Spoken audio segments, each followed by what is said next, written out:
What's up, everybody? I know, time flies. Exactly, programmist. Sunday already, what?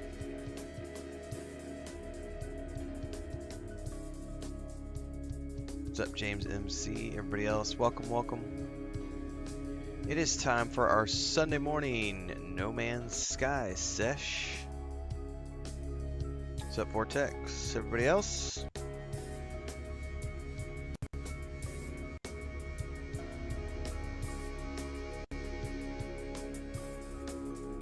Vibe to this music for a minute.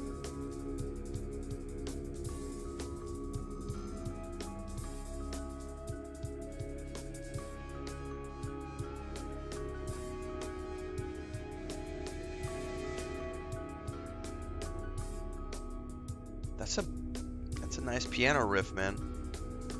What's up, Howie, man?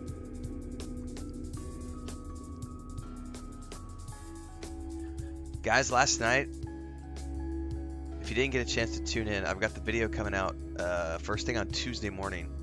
We went and did the Black Temple time walking raid in World of Warcraft with our guild. It was the first time we'd raided in like 3 months, maybe?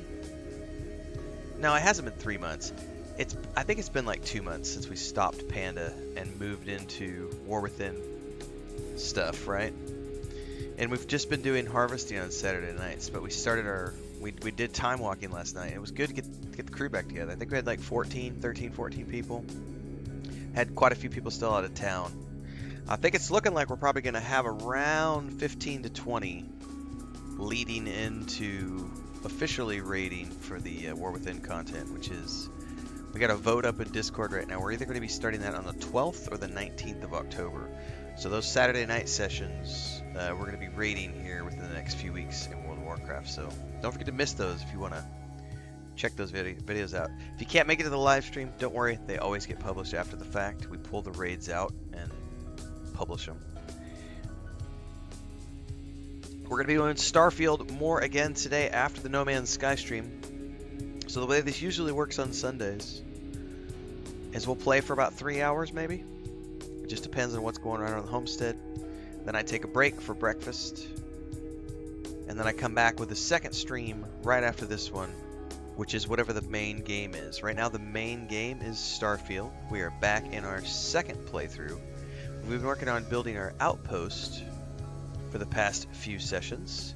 So if you're here or watching my base building series in No Man's Sky, which we're going to be continuing on with, don't forget to check that out as well, because we are doing outpost building in Starfield, which shares some similarities.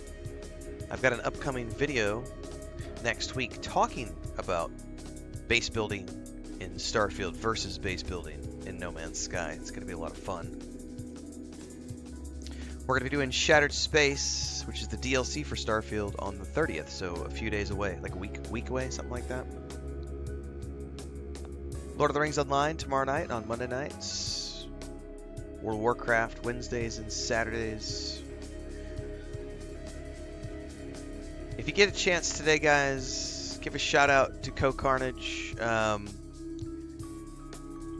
Their family, beloved dog of 8 years has passed.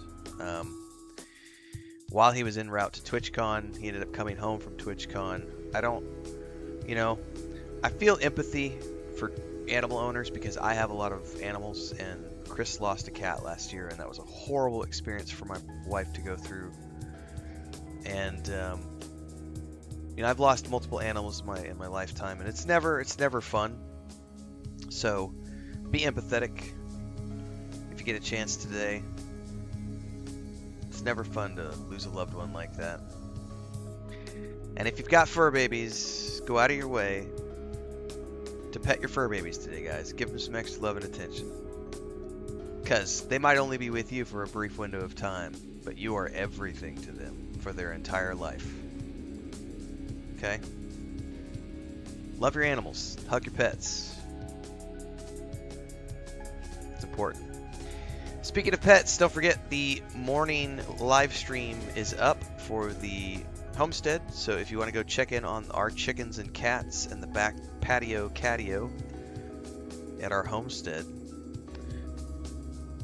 over in the Discord and the Crafts Gardens channel, there is a link up to the morning live stream. We do live streams every morning from about 4 a.m. to 8 a.m. Just streaming from my cheap-ass phone out into the back catio, so you can listen to the chickens and the crickets and watch the cats run around. Yeah, legit tech. Chris and I were talking about the other day. It was like, we have 8 cats right now, and it's like every single one of these is a mountain of tears and a memory of loss whenever they go. And we're gonna have to do that 8 times, and that's you know. But at the same time, you do so with the bittersweet notion that, you know, your animals are beautiful. They're precious. Yeah, we eat some of them, and that's just based on cultural norms. But even the ones you eat, you give them love and attention, and they just have one bad day. Even if it is just a chicken. Bok bok. I like tacos. It's such a juxtaposition, right? Like, some animals will eat, some animals we won't. That's always a weird one. But everything eats each other on planet Earth. It's a crazy thing. But just love your pets.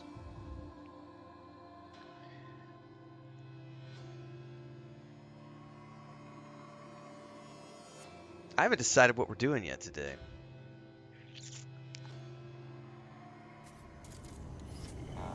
Probably a resource harvest. Oh shit, are we getting into combat right away? Okay, hello.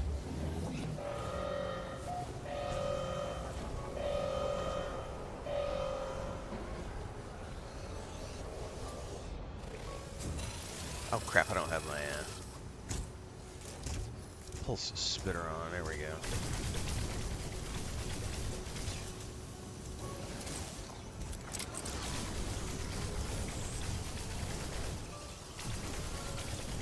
Dude, I would love the controller to have better aiming.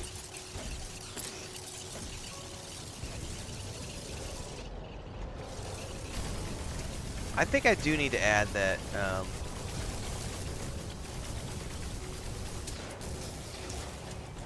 forget what it's called. There's like a scope or something you can get. Somebody suggested I try. I didn't see that big of a difference, but I might put it back on. Not even that they're just tanky, it's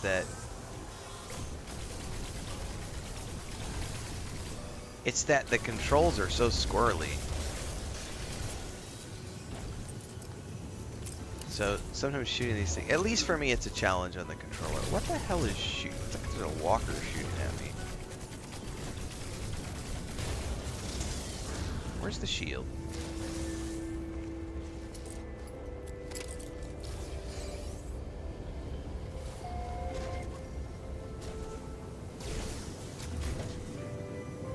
Is it just one of these guys? That's it?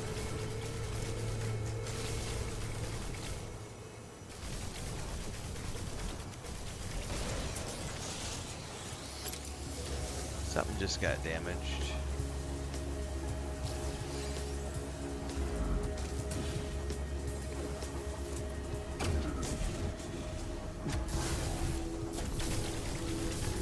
Oh, I forgot I had the paralyzation mortars. Dude, I just majorly herped and derped. That just made that super easy. Who needs an aim assist when you've got paralysis motor? Where's this last one at?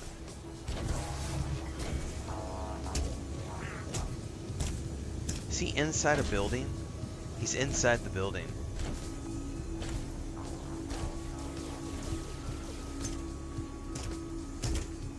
Can I get in there? I can.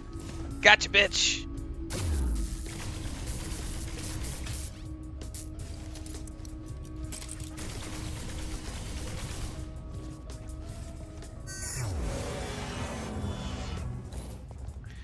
So, no, traditionally I use, what is it, Yeah, the plasma launcher. This is what I traditionally use. I freaking love this thing. Blup. Blup. Blup. I love this thing. This is what I traditionally use, but I got that paralysis mortar, which I forgot I had, and that makes a huge difference. Because I'm always bitching about the aim assist. That paralysis motor kind of helps with that. Mortar, not motor. Redgar says, just got this game this week and I'm addicted. It is a fun game. Okay. We've got a quest we can go turn in, but let's check out...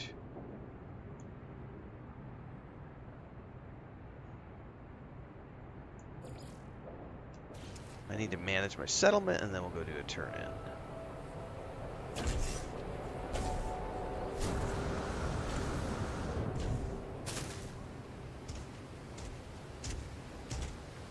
Neutron cannon, Hemulator says.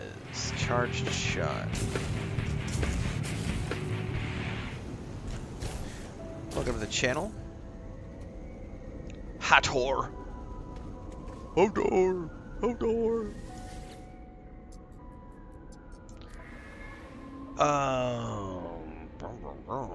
Patrol Officer Akyun, claims to have narrowly avoided death at the hands of a professional assassin hired by Citizen Toyn. They present no evidence, claiming their sources must be protected at all costs.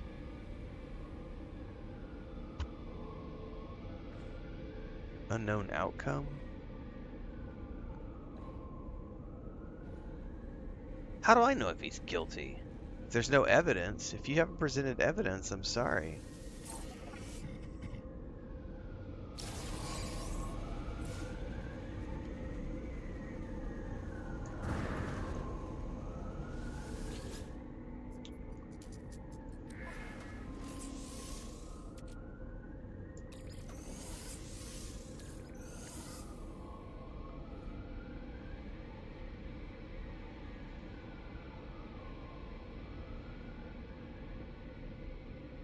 There's an atmosphere of suspicion, and there's an unlucky status affecting. Okay, I need carbon nanotubes. Excuse me. I need 5 of those. I have to go do some inventory management soon. Carbon nanotubes, 5. We got you covered. Use these materials to assemble the hazard control unit.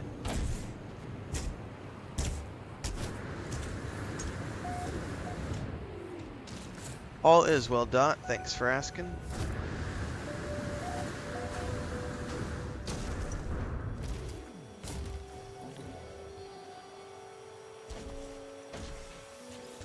Okay. Let's get back in 20 minutes. In the meantime, we can go back up to the space station. We have a mission we can turn in. And like grab some additional missions.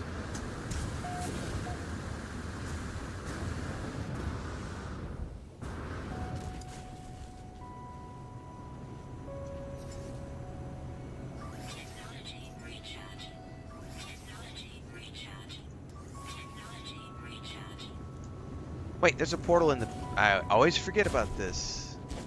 There's a portal right in here. I always forget about the portal in the office. I don't need to fly up. I can go straight in here. And we're going to the base in this system. The current system. Here's where we're going.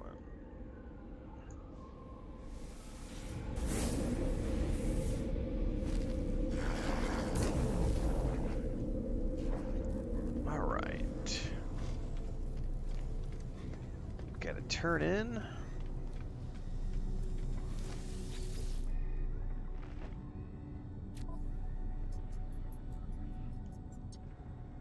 Kill 3 sentinels.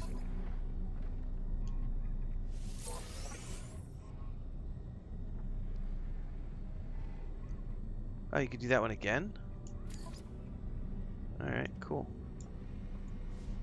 Ooh. Gonna get some frigate fuel. I should probably check the anomaly, right? Because there might, I think the weekly mission is going on, right? I think we're Sunday. We should check that, and then we should go. We'll grab that. Ooh, what is this? Hold on. Get out. What is this cool looking little ship?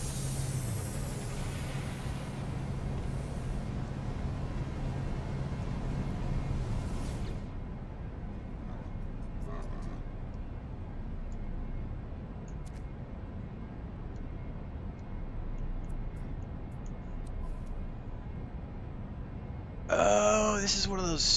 I'm buying this. I don't even care what class it is. It's a class A even. Oh shit. Dude, that looks so cool. I'm buying this. Hell yeah. Abso-frickin-lutely, you're getting added to my collection.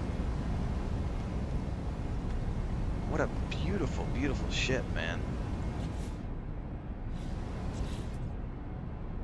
Absolutely fantastic. Let's take that out for a spin real quick. Oh, I love the cockpit. Big old wide open view. Oh, you can see the arms as they open up in the front. Oh, fuck, that's cool as shit. Oh, that was wicked. Oh my god. Look at this. Oh, we gotta do a third person view real quick.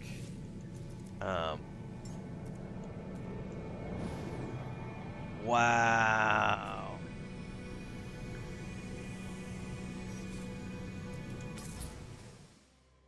Gotta say, I am a big fan of the visual look on this thing. God damn, that's awesome. Well, I may have to. We're gonna end up. Oh, they fold up in Atmo flight? No way. Let's go check that out. Come on. We're gonna get sidetracked really quick, everybody. Then we're gonna go back to the anomaly. We're gonna check the Nexus mission, and then we're gonna go do a tour of the community planet and check out some bases this morning for the 3rd episode in our base tour series. Let's go land this thing. I want to see. Somebody said they fold up like a TIE fighter in Atmo.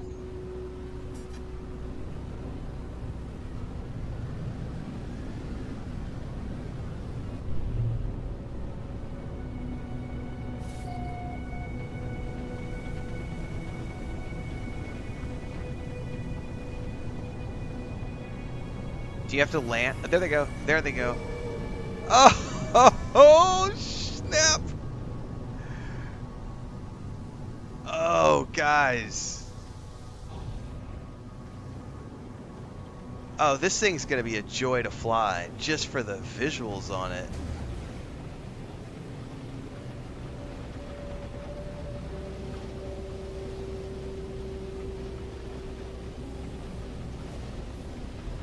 Oh, wow.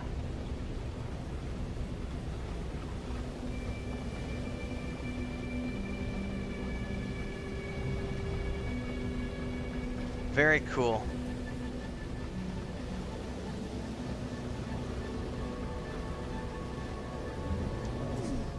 Oh, wow.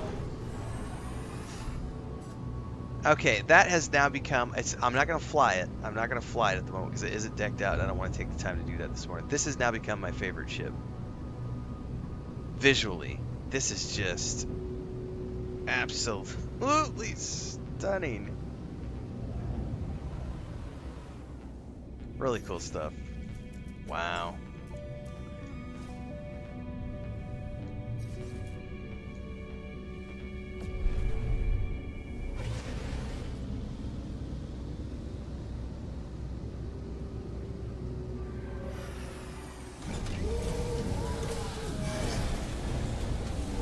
Dot says, love the solar ships. They remind me of the black and white Flash Gordon episodes. Yeah, Edwin. Like a TIE fighter.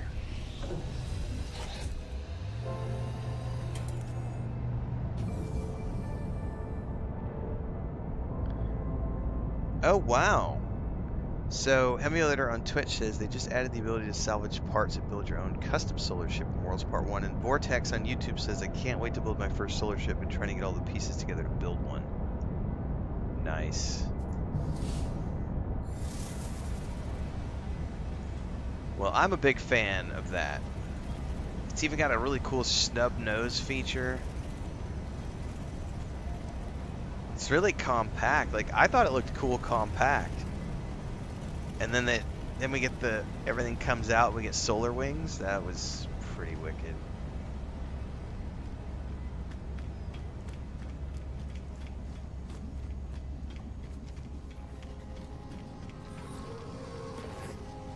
What is the weekly, sir? Unearth ancient bones? Oh, that's pretty easy.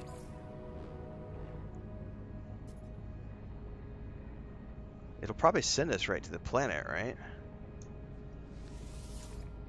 Yeah, let's do this really quick and then we'll go do the outposts. We'll check out the community building stuff, guys.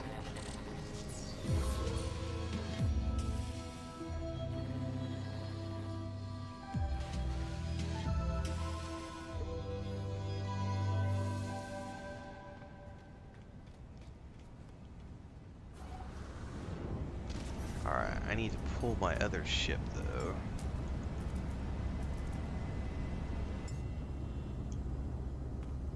Because this is the one that's got all my stuff installed.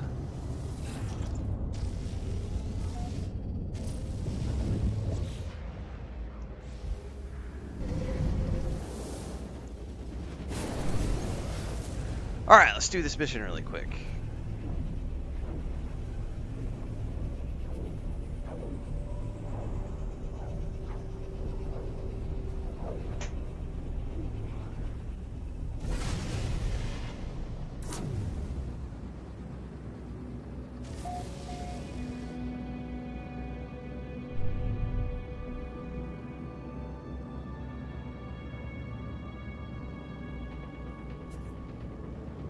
Potential burial sites located. Reach the target planet.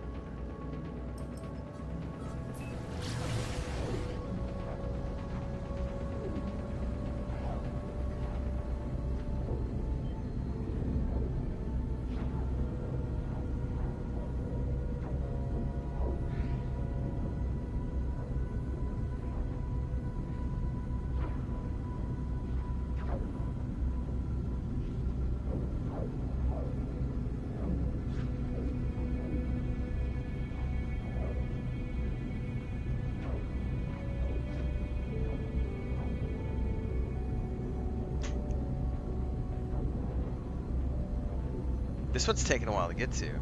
This reminds me of Everspace 2, this part right here, because Everspace 2 does the same, like, kind of warp travel, and then you'll get events that happen, and you can duck out and, like, follow these things over here, and go do these things over there. Everspace 2 was a lot of fun. I covered a few sessions of it when I played it. I did it first on the PC, and then I tried it when it came to the Xbox, when it came to Game Pass. If you have not played Everspace 2, you totally should. That's a lot of fun. If you like the space combat in this game, that's what Everspace 2 is. It's really fun, really fluid. And you can play it on controller or with a flight stick.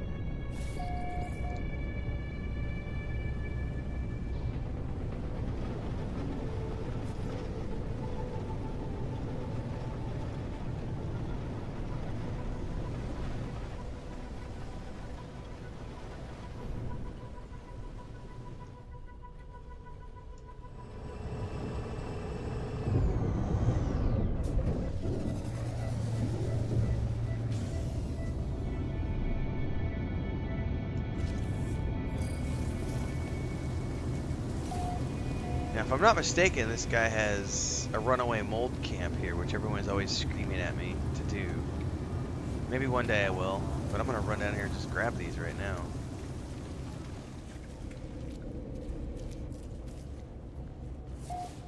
Don't you have to mine these? I forget. Well, don't shoot them.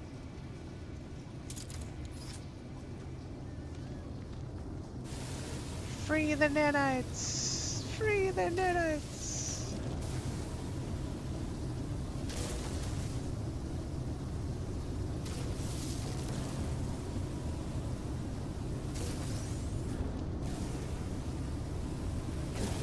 Come on down the hill, kids. Gather round, my children. Let me mine your balls. It sounds really nasty.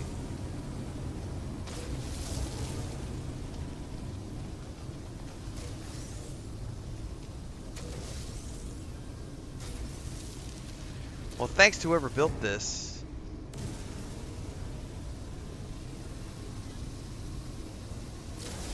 Credit to them.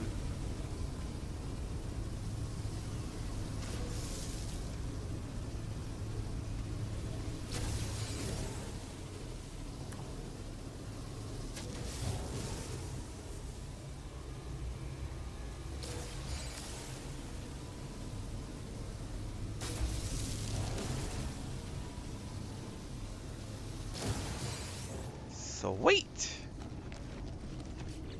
Got some freebies this morning. Freebies, I like my freebies. Runaway mold, where you at? All the way down at the bottom.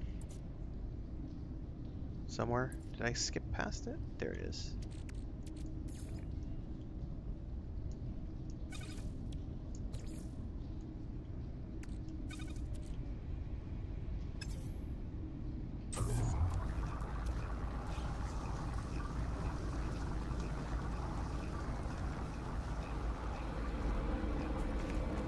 That sounds like a band name, Dot. One Dirty Bathroom. Totally sounds like a indie band.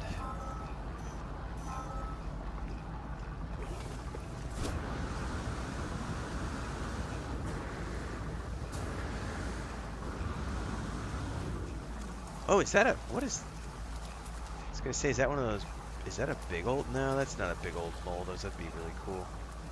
But it's not.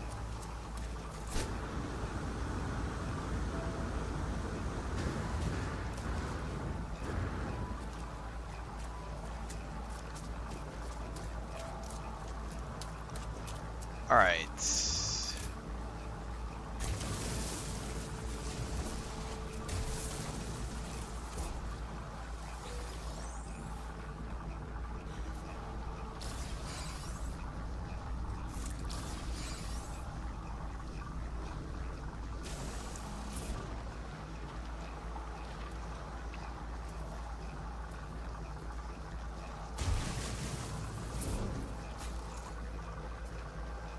I need 12? Okay. Got it.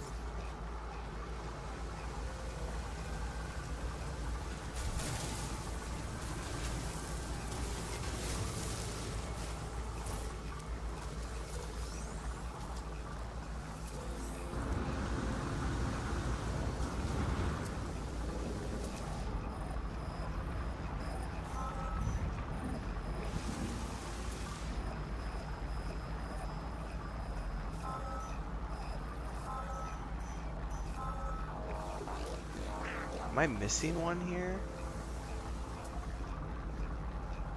Sure shit doesn't look like it.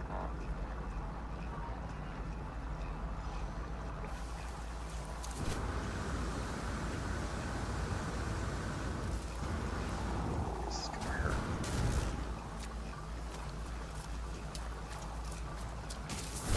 What's up? Sky is up.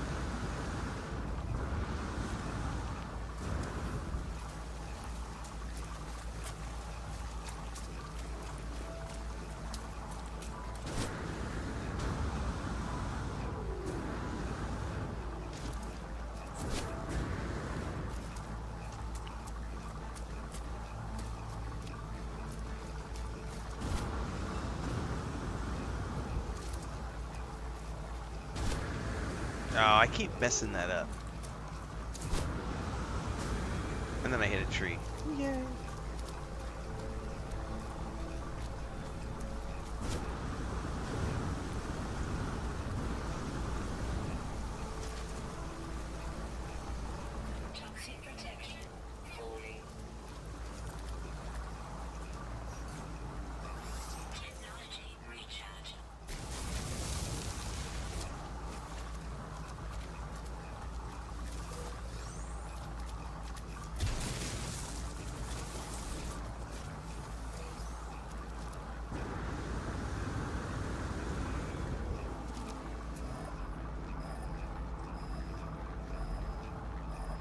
I have 6 of 12.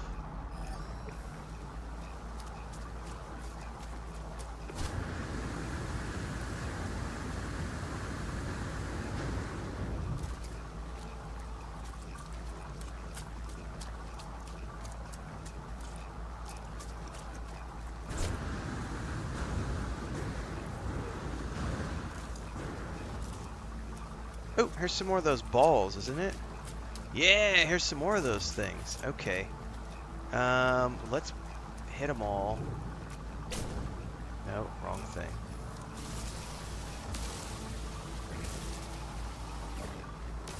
Let's make them all roll wherever they're gonna roll to.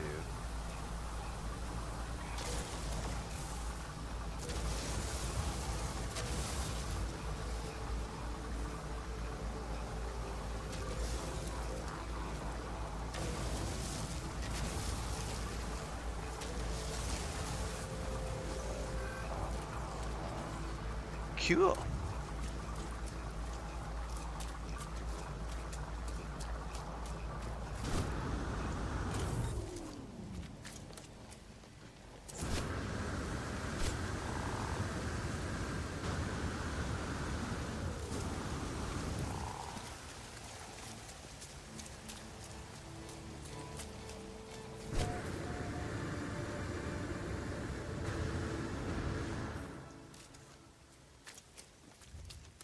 We're getting there.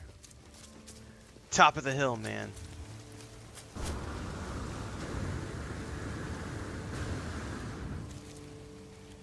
And then after this one, I should duck outside really quick and just check on all the animals. Actually, I should just check the homestead stream.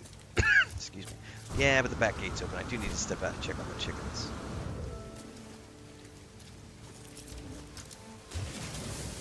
I can't see the chickens on the homestead stream. It's still too dark outside.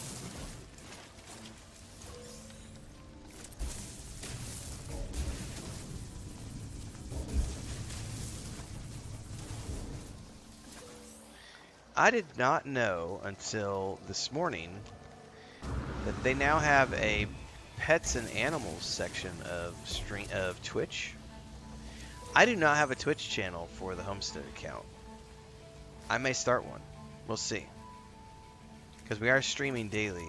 I'm not worried about Twitch right now with that channel because the whole purpose of streaming daily on the YouTube is to get the numbers up so we can get that channel monetized. But once we get the channel monetized, I think I'm going to launch a YouTube channel for that, or a Twitch account for that, to link to the YouTube channel. Because we have so many animals, we're doing so much animal stuff.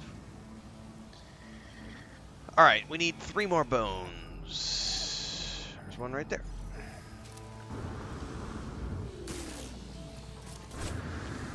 Then we're done with weekly, and we're going to go to the community planet and check out community builds again. And then we'll do something else after that. Right, so that's actually what I saw last night, Emulator. I did not know that he did that. So I was watching some TwitchCon coverage, and the lady on stage was promoting their new animals section, and they actually showed him off as like the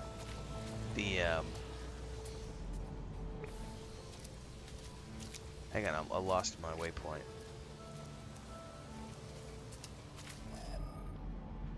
They were like showing his channel off and all the ferrets, and then they showed off like a Portuguese farm.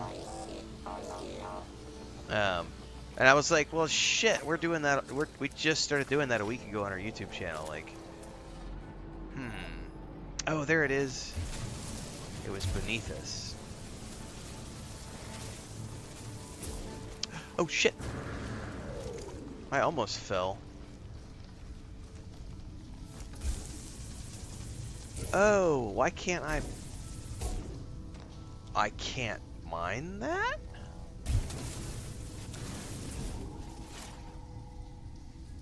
Is that bedrock? It is bedrock. How do you get past bedrock? Because it shows natural burial sites down there, but I don't see how I'm gonna be able to get to those.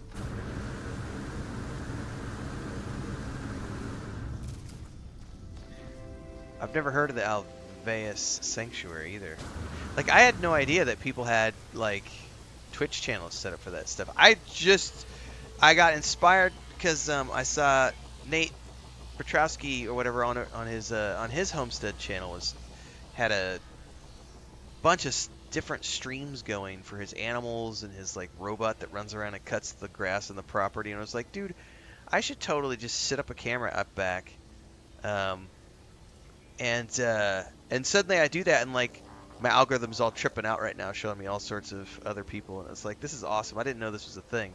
So now knowing that there's like, I knew people had cat cams, but I didn't know that Twitch had a category for it.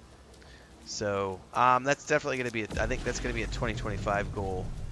I would want to get a new camera if I was going to do that for Twitch. Like the YouTube right now, it's just there for funsies. We're trying to monetize that channel, but once I get that monetized, I would worry about upgrading. So that's something to think about for next year. Well, those are under the ground.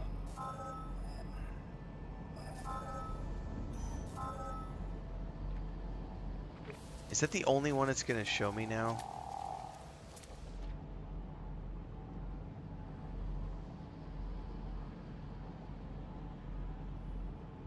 That's the only one it's wanting to show me. Yeah, I'm going to have to boogie out of here and go somewhere else on the planet.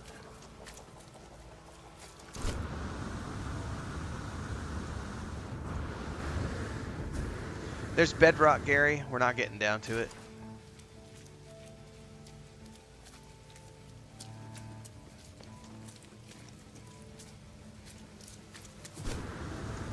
Ah!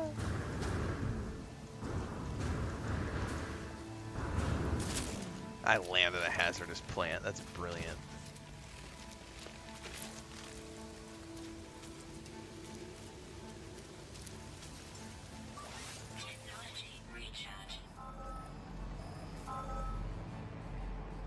God, it's still wanting to only show me that one. I may have to summon my ship and just completely fly somewhere different. I was trying to just meander back in the general direction of my ship and see if I can't find something.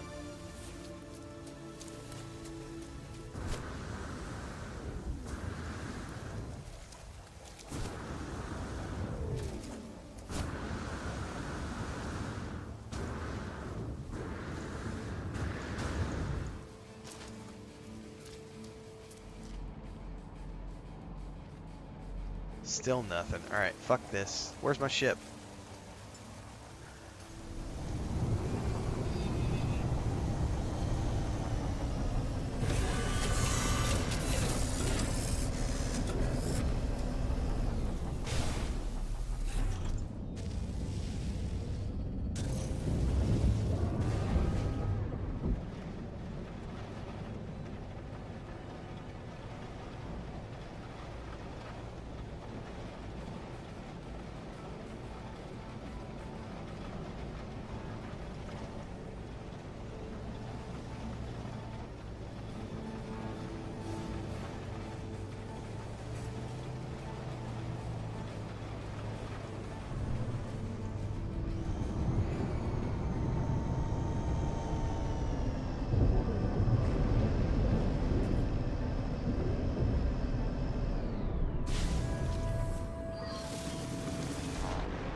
It's still only showing me that one. Hang on, there's one over here. Okay, never mind. It's not only showing me that one. But it was wanting to track that one ways away. Alright.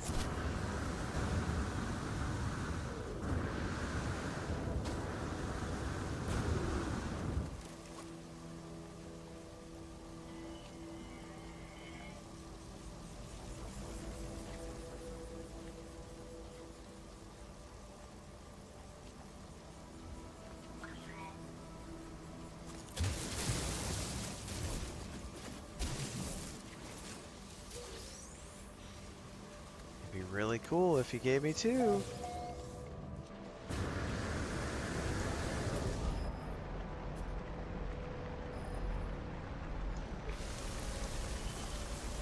Right, it's only two when I need three, exactly. It's like, damn it. Actually, you know what? Fuck this. Let's go get in my ship. I don't want to run 1,000 meters. I could fly there.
There we go.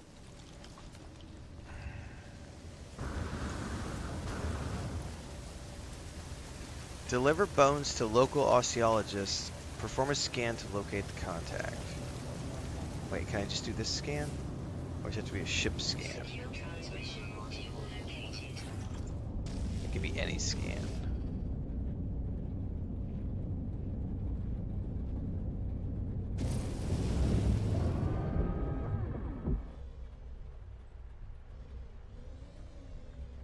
Where's the icon? There it is.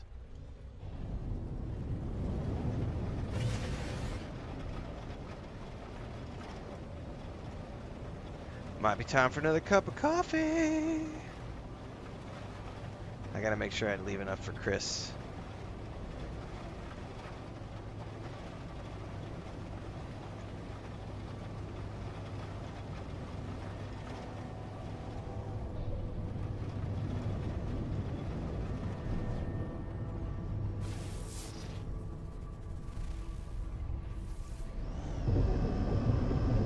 I bet it's that house over there. Oh no, it's the beacon. Never mind. I didn't see the beacon until just now.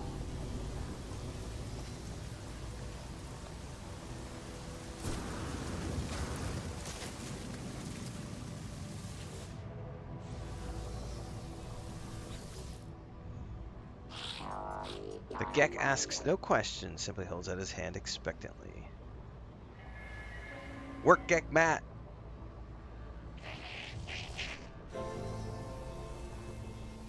There we go. Weekly done. Do I need to go back to the anomaly to turn these in, or is it automatic?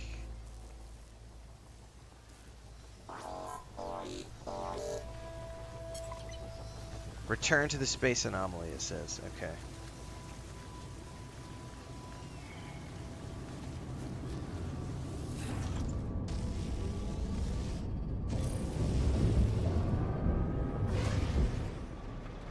Oh, one thing I could do while I'm sitting here before I forget.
Complete the mission.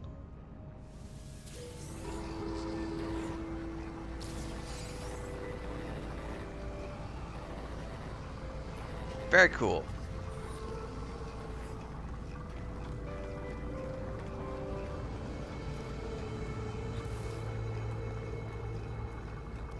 %100% of my okay, I need to sell. Oh, check the list for frigate module words. You're not wrong. I didn't think about that. Yeah, go back.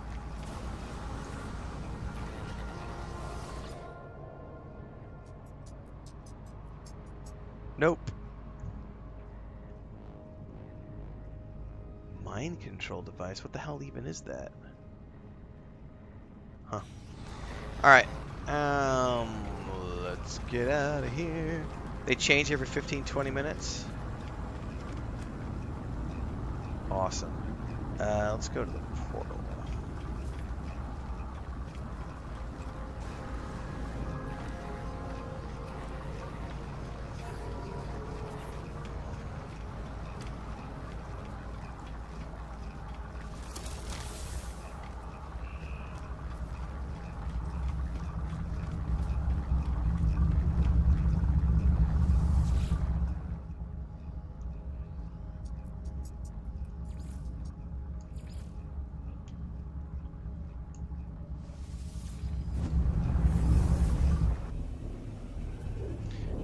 Alright, we are meandering our way towards the planet, everybody. We're going to do some quick inventory management. I'm going to grab a cup of coffee, check on the outside animals, and then we're going to go do the... we're going to go back to the community planet and check some more bases this morning for round 3. Fight! But not yet.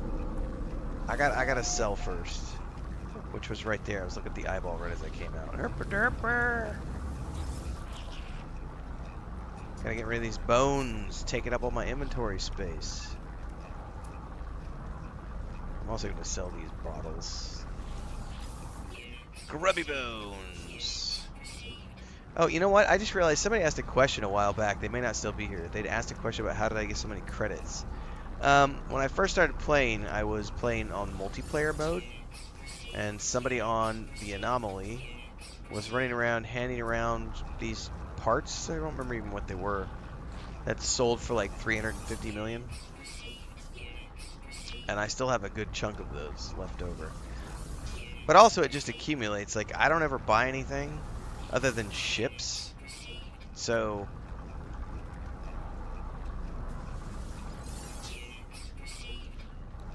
it all adds up.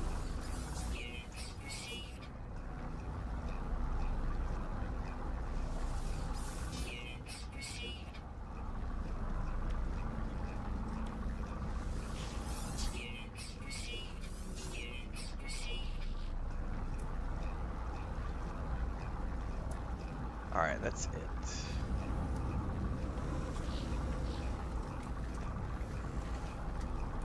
Okay, let me check one more thing. No, you got nothing. Anything cool over here? If that's orange, ew, no. No, teal is not my color.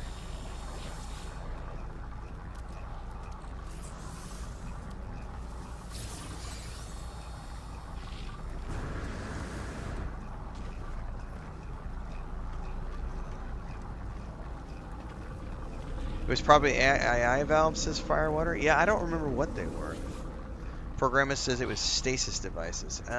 Yeah, I'm glad somebody remembers because I don't.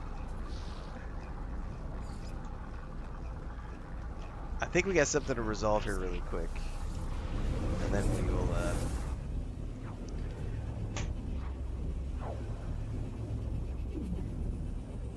Woo!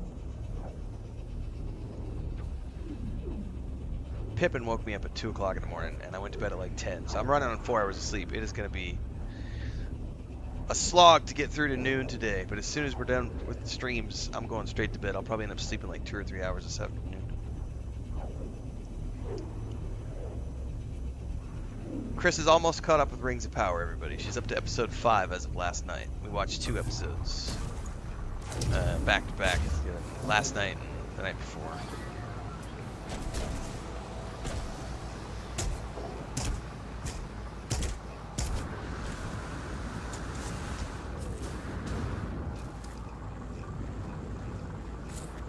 Alright, what do we need here really quick?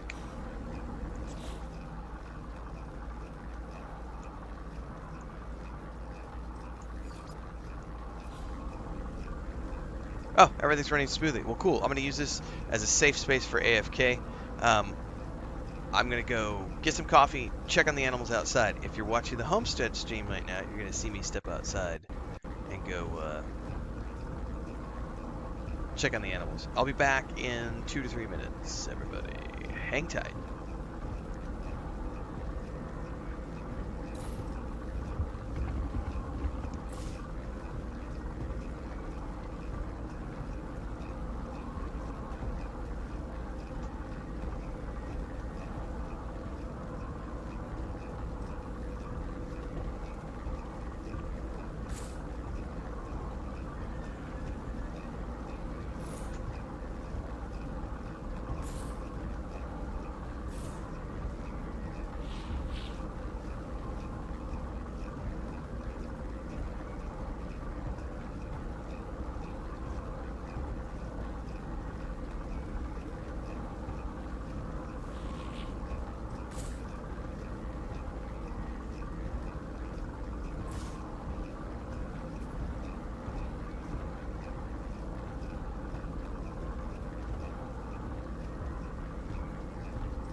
Alright, while I was gone, the citizens are preparing a proposal, it looks like, which says in about an hour. So, that sounds to me like perfect time for us to head to the island base and go check out some community bases that have been built on that planet. On the island planet. There we are. Warp to island. This is going to be episode 3 of the community build series.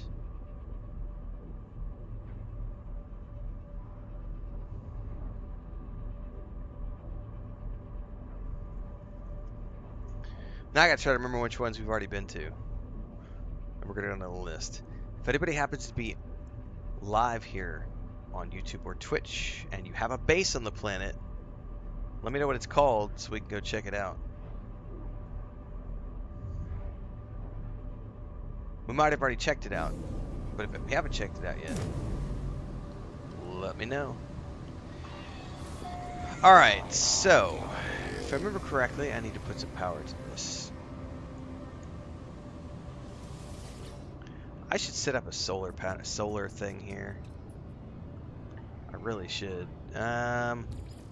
Not today. Not right now. We're doing something else right now. If I remember correctly, somebody told me last week that you can go here. Inside Vortex says, I'm in system if you want to see mine. Vortex's lake house. Let's take a look. I think it's other bases, if I'm not mistaken. Yeah. Yeah, we checked out the Sea Lab last week, I think. And we checked out the ship, too.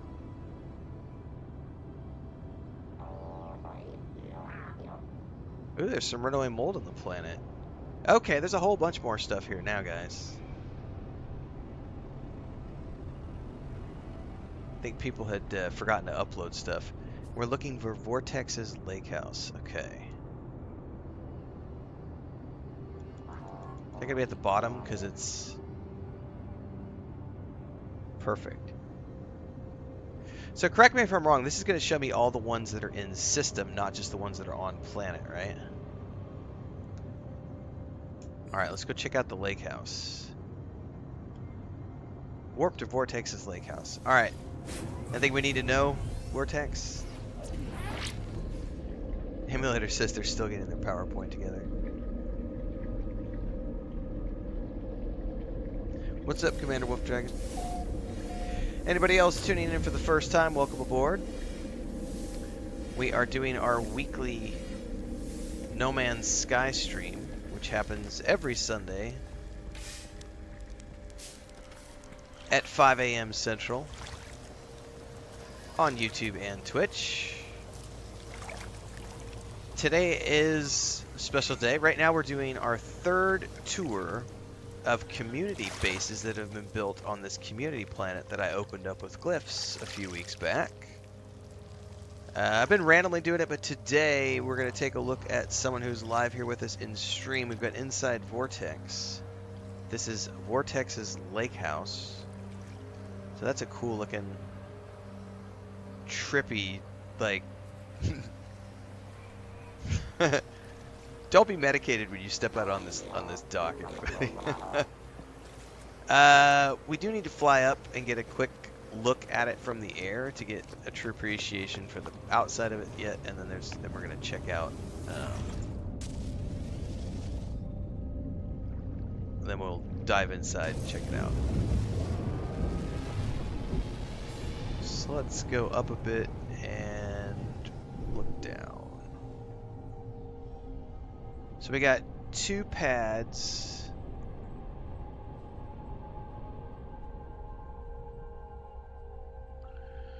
Take a look as we swing on by. There's a couple of pads to land on. And then the boathouse. Somebody else is landing right now. Well, I'll be damned. Don't take my landing spot. Get away from my landing spot, sir. Sir. Sir. Alright, so that's the dock with the trippy mind meld medallion up there in the sky. These are cool looking lamps.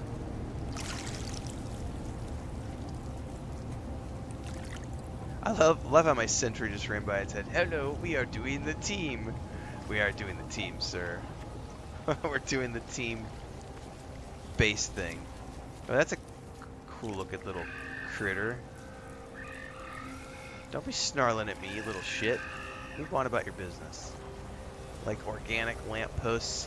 God, I wish I could figure out what is causing that light flickering. That drives me nuts. It only shows up when we do the tours of the community bases. So there's definitely, at least on the Xbox, there's some weird lighting stuff that happens. Vortex says, hang on, Morgan says there's a bar on here that's pretty cool, much better than mine, but can't jump online right now to check the name of it. Okay, maybe we'll see it in the list. Is it called bar something, Morgan? Vortex says there's a short-range teleporter on the second floor that takes you to the roof. With goodies, behind a locked door in the room next to the master bedroom. Oh, Vortex says I always get that flicker on PS5 too. It's annoying. Okay, so it's a console thing. Alright, we got a little bar here. Oh, holographic critters. Oh, you can shrink the portals down?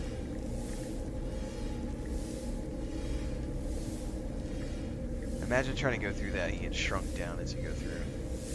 Okay, this is what was creating that weird noise. I like the poster.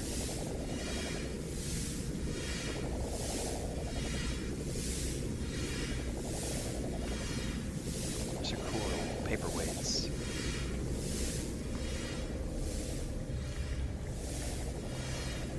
Backyard with some views. Storage room, merchant terminal, a little kitchen area. Whew. Yeah, man, cucumber water. Get a drink.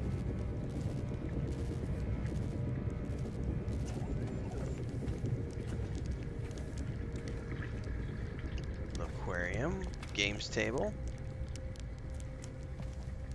Or just a TV browsing table.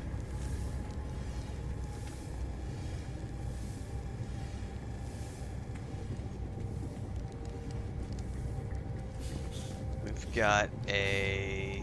Oh, this is a little spare bedroom area with a desk. Very Airbnb. Very demure, very subtle. Very mindful.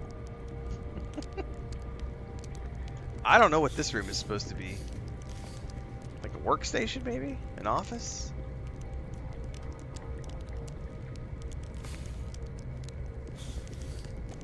What happens if I trigger the toggle?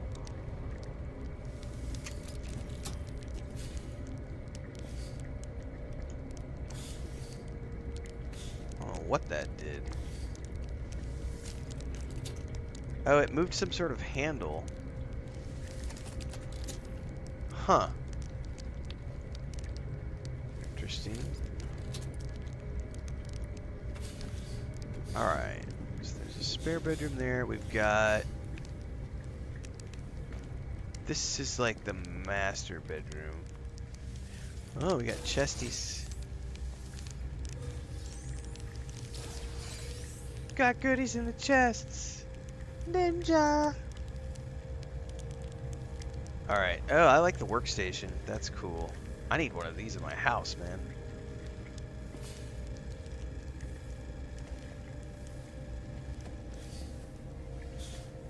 Are there literally bathtubs in this game, or did you create this out of, like, kit bashing? That's definitely a faucet-looking thing.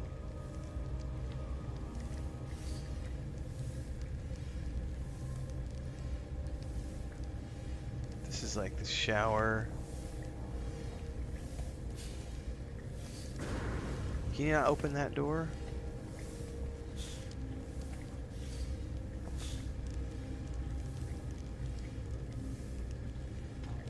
Yeah, I'm not sitting on that.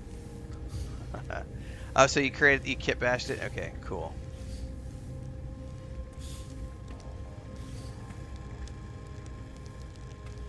Got some trophies.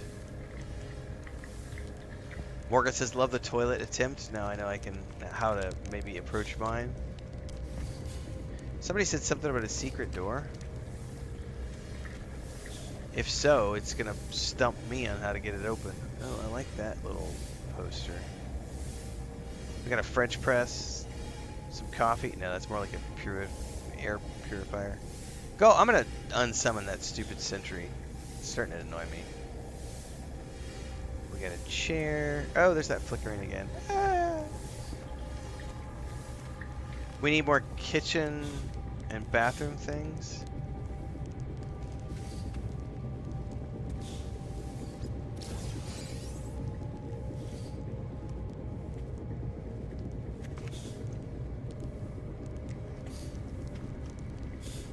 You open the door and then walk through the poster. Oh, so it like unlocked it visually. I didn't understand what was going on there. Okay. There's the portal. And now I'm up into the Gek lab. Ooh, I like the window.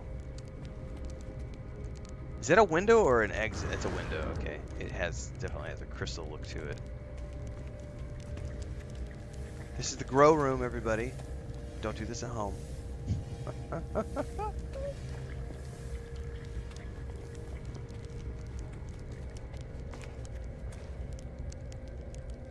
Oh, and we've got some weapons. Everybody needs a weapon stash at the entrance to the grow room. If you know, you know.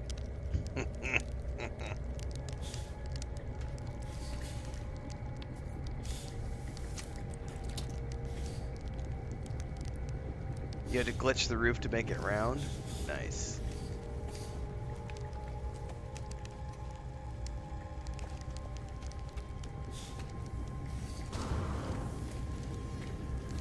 All right.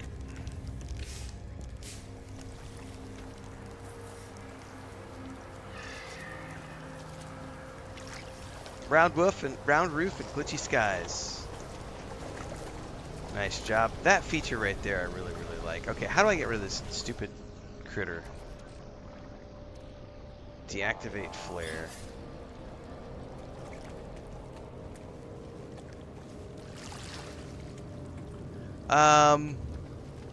That was that one.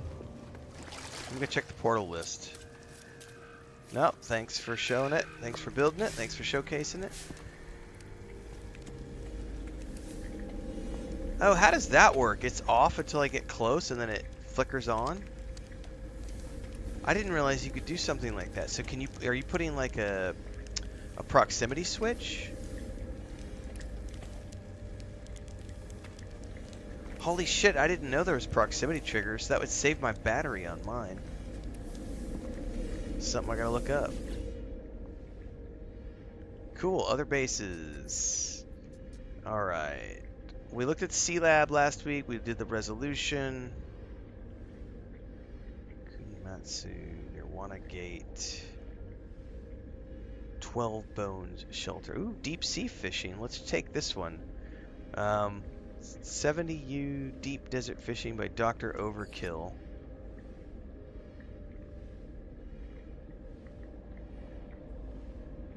Is that on this planet or is that a different planet? That's a different planet. I'm wondering if because it has, like, how do you tell it's a different planet? Is it because of the background?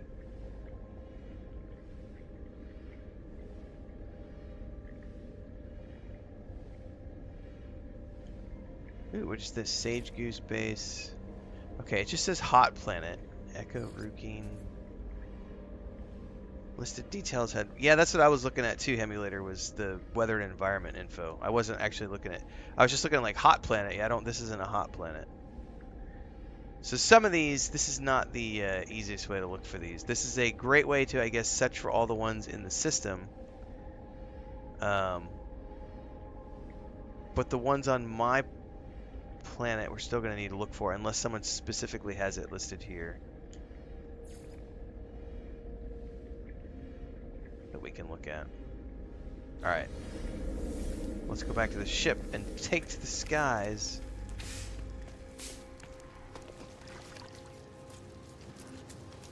Wait, didn't Morgan say they had a base here? I'm scrolling through chat now.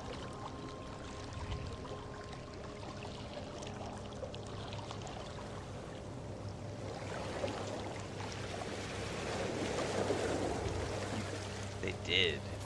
Can I see it? Is it on the list? They're probably like, no, don't look at it. It's not finished. Too bad. Too damn bad. I wish I knew how these were listed.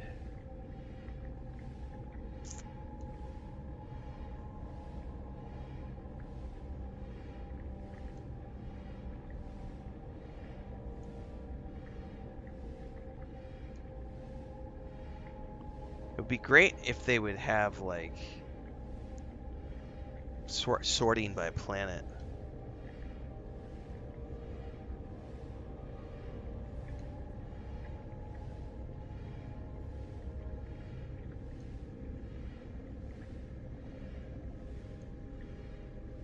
Oh, there it is. Kong's Bar. So this is Morgan, and from YouTube chat mentioned earlier. Morgan86. Work in progress. We're gonna go take a look.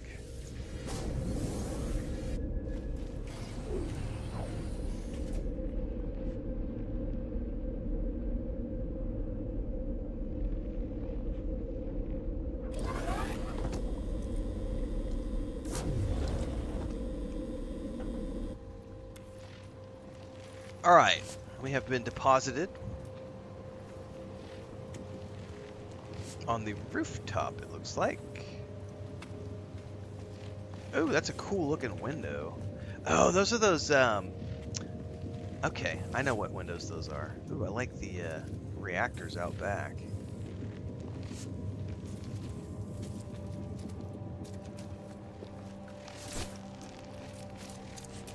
My ship! My poor ship is in the ground. Oh, I think this thing might have a, there might be issues with Kong's Bar, guys. Looks like it's sunk into the environment. I love the door. Yeah, it looks like it brought me on the roof and everything for some reason is sunk halfway into the ground. There might be an issue with this one when we logged in.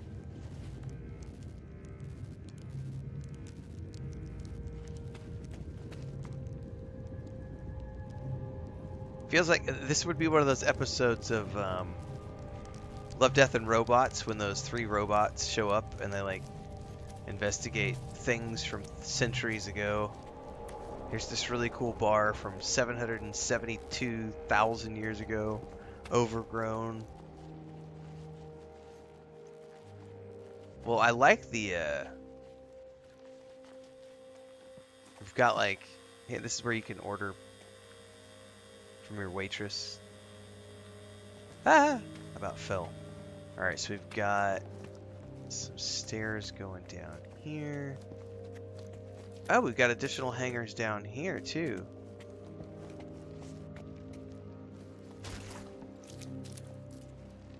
Okay, this part looks really cool. Let me do a screenshot here.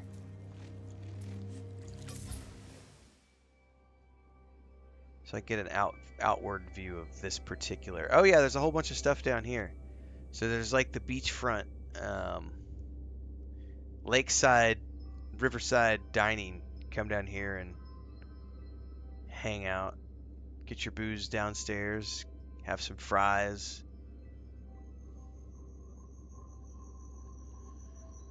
Johnny Darkbeat says needs to get back to No Man's Sky and move my main base a little closer to the water. There you go. I think it looks great overgrown. It adds a certain element of like this place was once a very happening spot and then tragedy.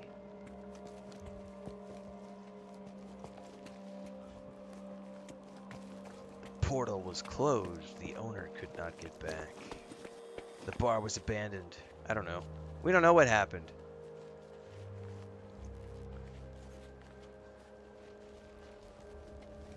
Somewhere in the distance we can hear the echo of a jazz quartet.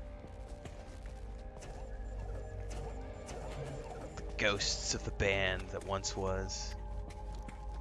Rumor has it, on cold Saturday nights, you can still hear them play somewhere in the distance.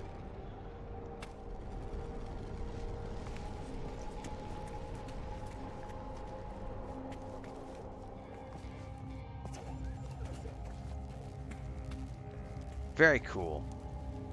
Well, it might be overgrown, and that might not be the look that was being gone for. How would I say that? Might not be the look that was intended for this place, but I can still dig it.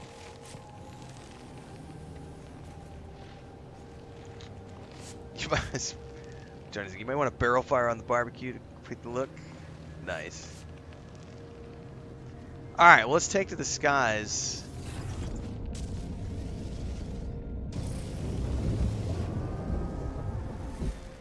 And see what else we can find.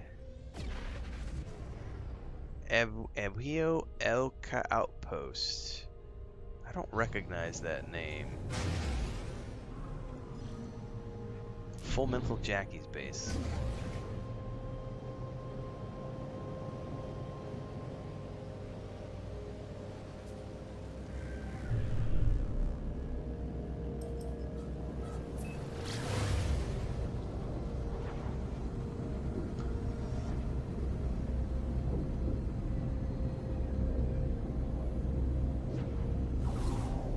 Right. I don't know that we've seen this one yet.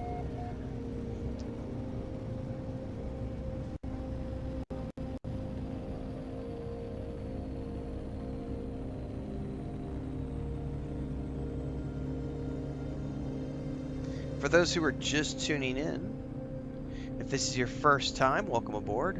I stream No Man's Sky on Sunday mornings at 5 a.m. Central. Actually, 5 a.m. Mountain. Sorry, 5 a.m. Mountain. It's the same thing most of the time.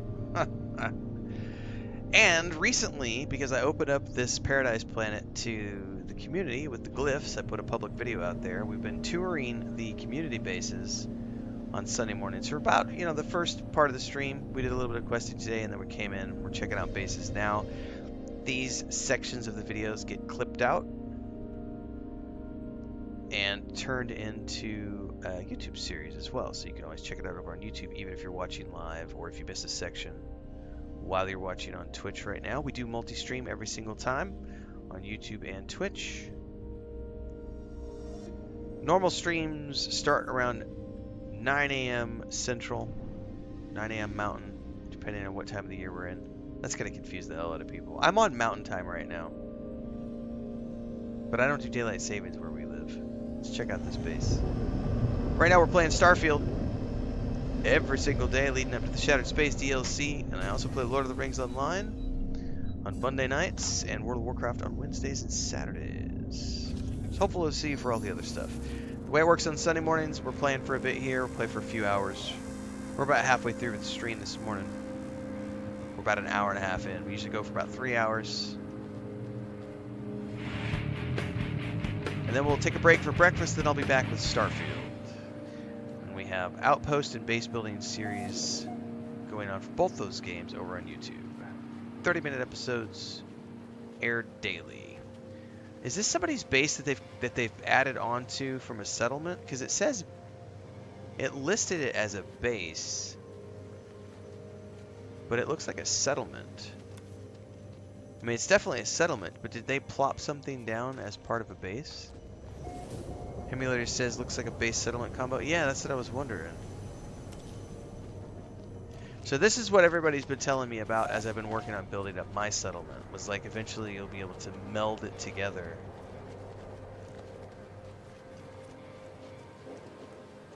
Which is kind of cool.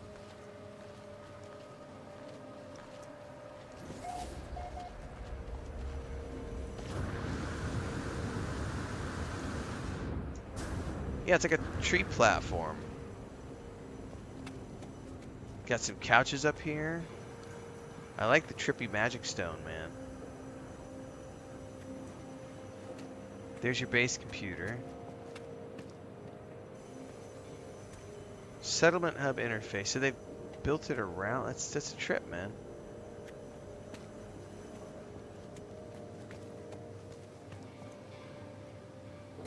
Rock on. Andrea Jr. says hi from Italy. Good morning. Como decimos en español, buenos días.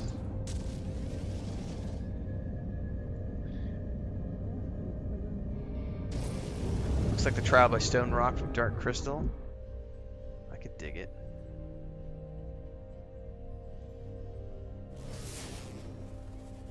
We've already explored Nirwana Gate. That one doesn't have a title.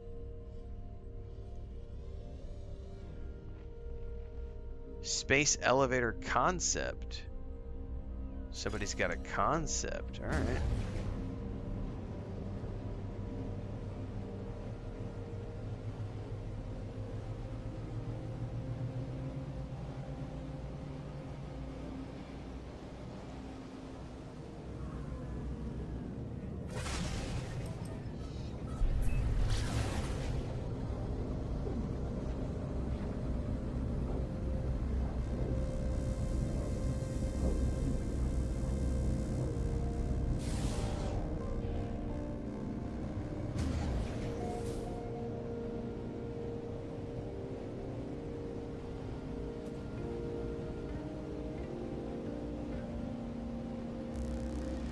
Space elevator concept. What do we got going on here? Oh, hold on. Let's slow it down, We got something going way up there. I'm assuming to an orbital station.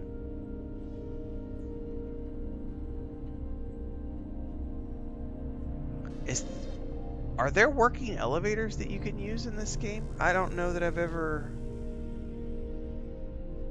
This might just be a visual thing, because I don't know if there's elevators in this game.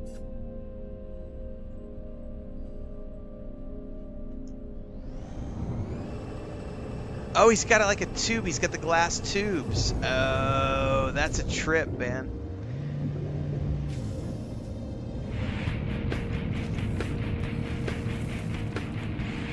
Thanks for the follows, everybody. Welcome to Twitch and YouTube. Alright, so he's got these glass tubes going all the way up there to what looks like a suborbital. So, is that like a teleporter or something we can use? What do we got over here? Oh, is this going down to a water base area? No, just to some visual hubs. Okay.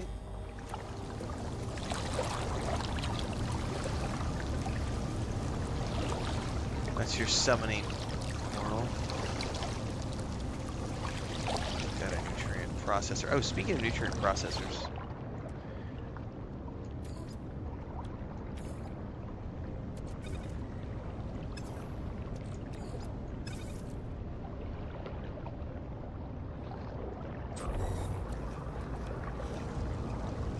Oh, I also have a critically damaged part,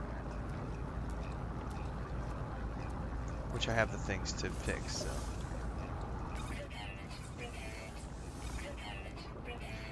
Miller says, if you jetpack against a wall, it won't use your jetpack charge. Oh, so we can fly all the way up to the top?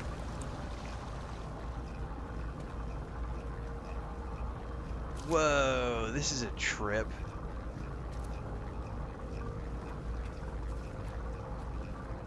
So this is like what's powering the whole thing and sending like a light signal up the center.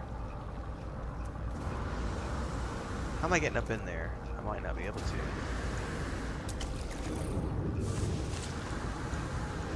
I don't think that's gonna let me. I don't think that's gonna let me get up in there though.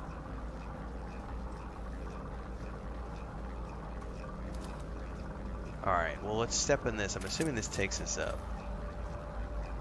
Alright, yeah, we're totally up at the top now. Alright, I want to know what those things are. That's cool as hell, man. They look like repulsor lifts or something that are like keeping this base hovering. We're gonna have to go out and take a screenshot. Oh, I like the Gex statue. Welcome. EM generators. Very cool stuff, guys. Very cool stuff. Awesome. Alright, so there's a galactic sail thing. Power switches or something. I'm not touching those. Got a landing pad. Why don't we summon our ship?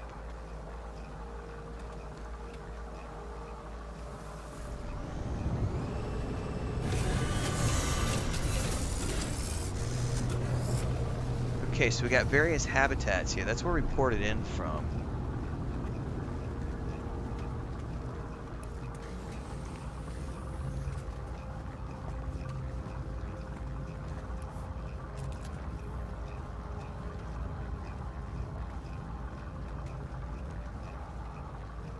Alright, what do we got down in here? There's a whole crisscross of stuff. And he's got, like, the underwater base things being used here. This is really cool. Like, all the glass tunnels and stuff.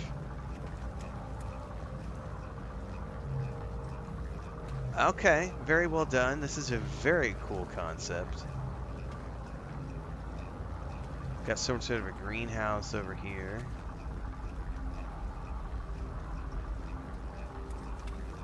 Another greenhouse over there.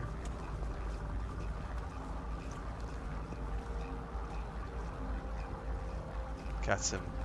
God, I hope you don't have vertigo like I do. I'm getting triggered right now. There's the... Look at that, going all the way down. Alright, I need to get outside of here so we can get a screenshot. Figure out how to get out. The landing pad. How did I get to the landing pad? That was up and out somewhere. Got to go find a place to take a screenshot. Screen capture. Yeah, the sky bases are pretty cool. This is okay, hang on. This is one POV. Okay, what I want to do, and hope I don't fall.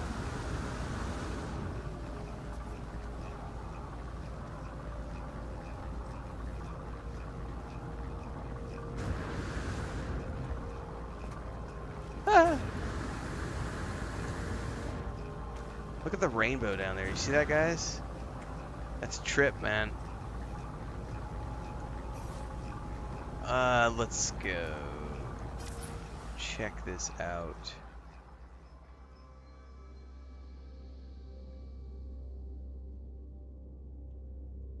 That right there, everybody, that's pretty cool.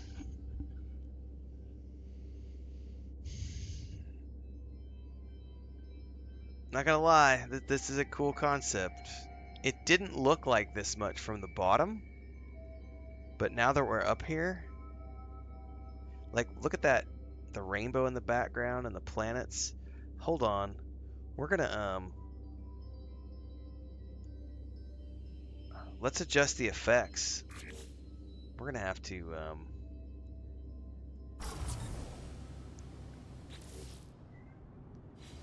hang on. I want to get a good screenshot here.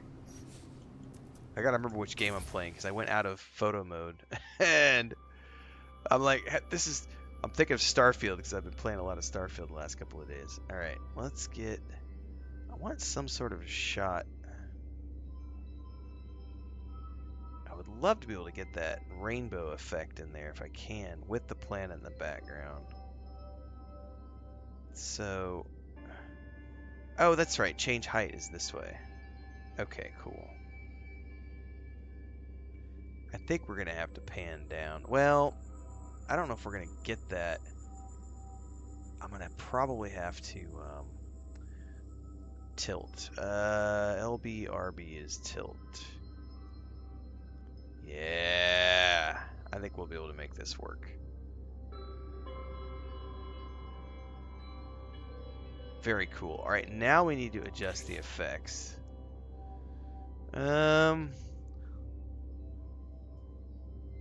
Let's start off with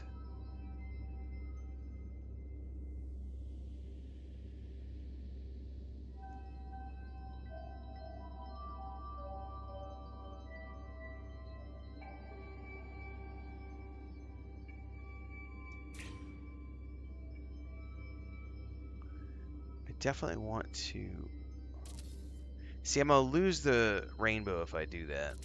is the problem. Boo! I wanted to see if I could get the rainbow more distinct. But I think it's just there. We're going to have to play around with the filters. The video is public, Johnny Darkbeat. There is a video in the playlist on YouTube that has the glyphs to this planet. It's freely available for everybody. I think it's literally called Sharing the Glyphs to My Paradise Planet. If you wait a few minutes, I'll get a link and drop it into Twitch chat and YouTube chat for everybody.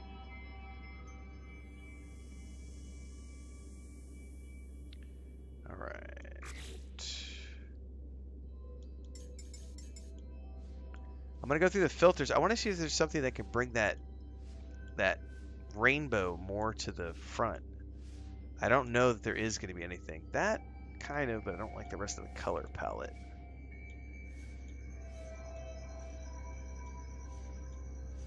No, none of these are doing what I want.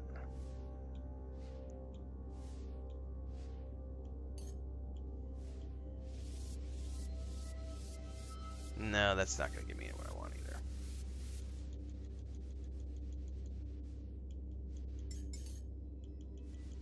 Fog density is too much. Oh, that's also too much. Let's do one. All right, hang on. This is going to move it. I mean, it's there, but it's not. I would love to make the rainbow more visible. I don't think I'm going to be able to, though. There doesn't appear to be a setting that's going to... And if I change the sun too much, I lose the rainbow entirely. So I think it's just going to be a faint... Oh, but that even... That almost looks even cooler, though, without the rainbow shot. Hang on. Let's get one with the rainbow and the cloud cover and everything, and I'll see if I can't... Alright, let's hide menu. Take the shot. Yeah, we're going to play around with the sun a little bit more.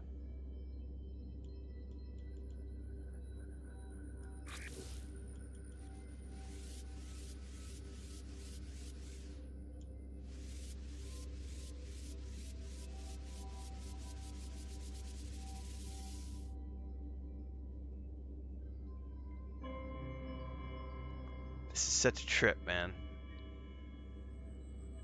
Oh.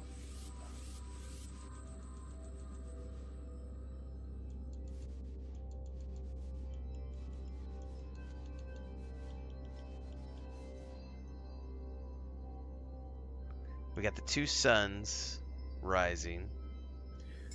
Let's check some other filters for this one.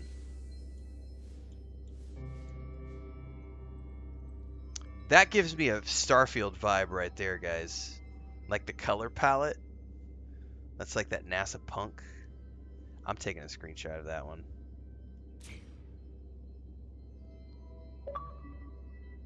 That's... Honestly, that right there, I think that might be the screenshot for this episode. Because I like the color palette on this a lot. We'll keep doing filters here, and we'll look some more. I'm doing this for my thumbnail.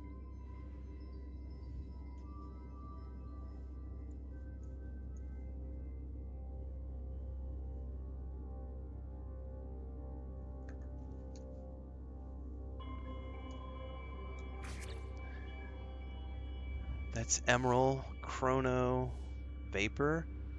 That looks a trip too, man. That one's kind of cool. Revisti.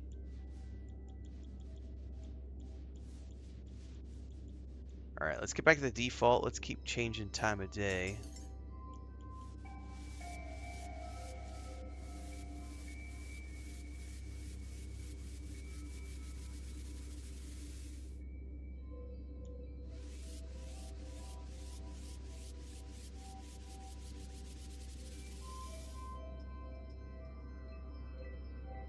There's the rainbow coming up again from the bottom. Did you see that?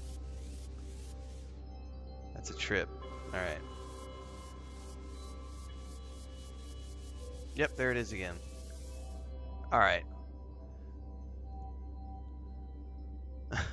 Bubbling. It's like, I've had years that look like vapor. Good times. Well, Well, kudos on the base. This is pretty cool.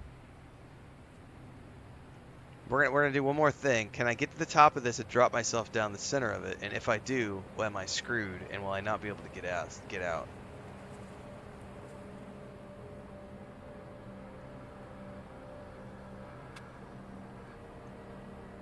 Like, I would hate to get in there and get stuck and not be able to get out. Am I at risk of that, guys? If I try to fly up and drop down the tube, will I get stuck? I didn't see a way out at the bottom.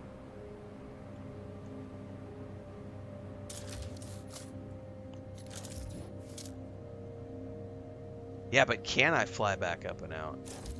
Somebody said something about being able to fly on the edge of the tube or something.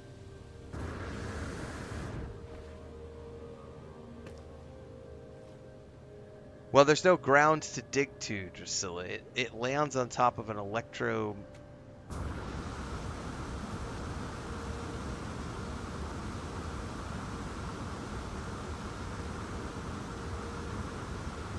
Oh my god, I'm gonna fucking fall and die a horrible death, guys. Oh, my vertic... Oh, I need a minute. I need a minute.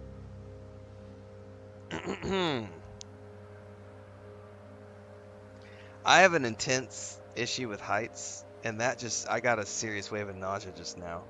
When I came up over the top and, like, looked down to try to make sure I was landing... I'm okay now. That was wild. Alright, so he's got this capped off. Wow, that's hard to look at. Holy shit. Well, kudos to making a game that can trigger that within me, because it's a fucking fake video game environment and it's still making me get all sorts of like, wah! I'm gonna puke.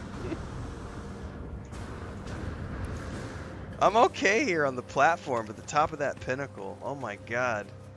Like here I don't have any problem, but that was wild, man.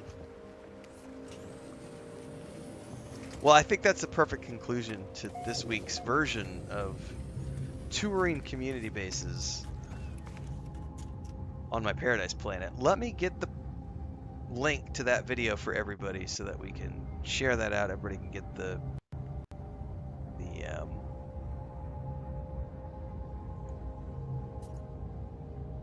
glyphs, and you can come build your own base here if you would like. We're going to keep doing this on Sundays for a little bit each session until we have completely looked at all the bases, which hasn't happened yet. Sharing the glyphs. There's the video. Let me get the link.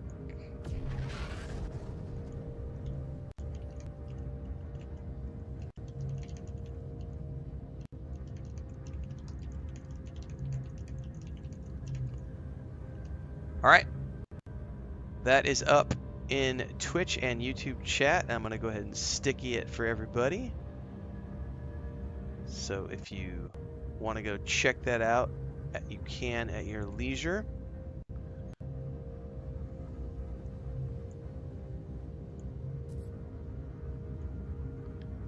While I'm over here, let me check a couple of things on YouTube. I got to see if there's any trolly comments that I need to read off during stream, because it's been quite a lot of fun doing that.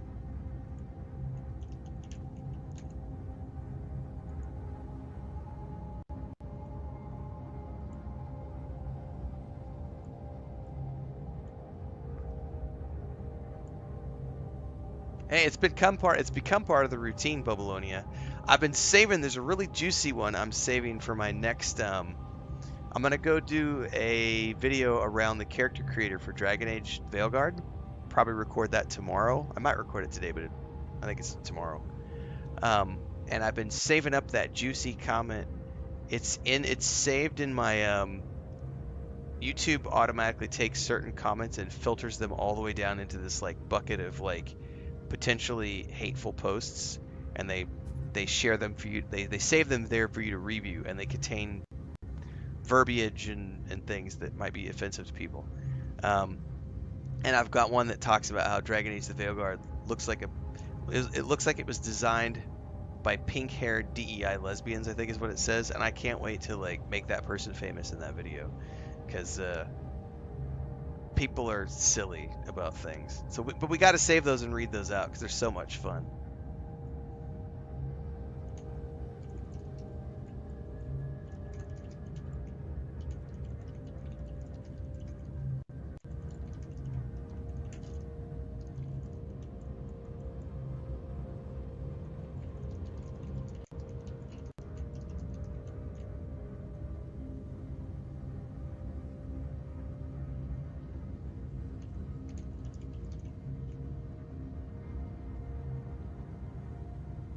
All right, it doesn't look like I have any super trolley stuff this morning. Yay! And I still only have that one held over, which we'll go over. And the user is GURP06, and we're going to be calling them out in our next video. So stay tuned for that. Yeah, it says, this is literally what his comment says. It says, "Are you retarded? This game looks like it was made by pink-haired DEI lesbians." That's the comment they have on one of my Dragon Age Veilguard shorts videos. Those are the kind of things I love coming across when we're doing live streams, because we can ridicule those people all the way down into the basement where they live their sad little existences. We're tapping on the window, peering down into the depths. "What's up, incel? How's it going?" Tap, tap, tap. "Oh, a video game made you mad?" as we peer through the window. Aw, poor little troll. I have not ordered the wig yet. I have not confirmed with Chris about the wig. I need to ask her opinion on which wig I need to get. You know my favorite one right now, Babylonia?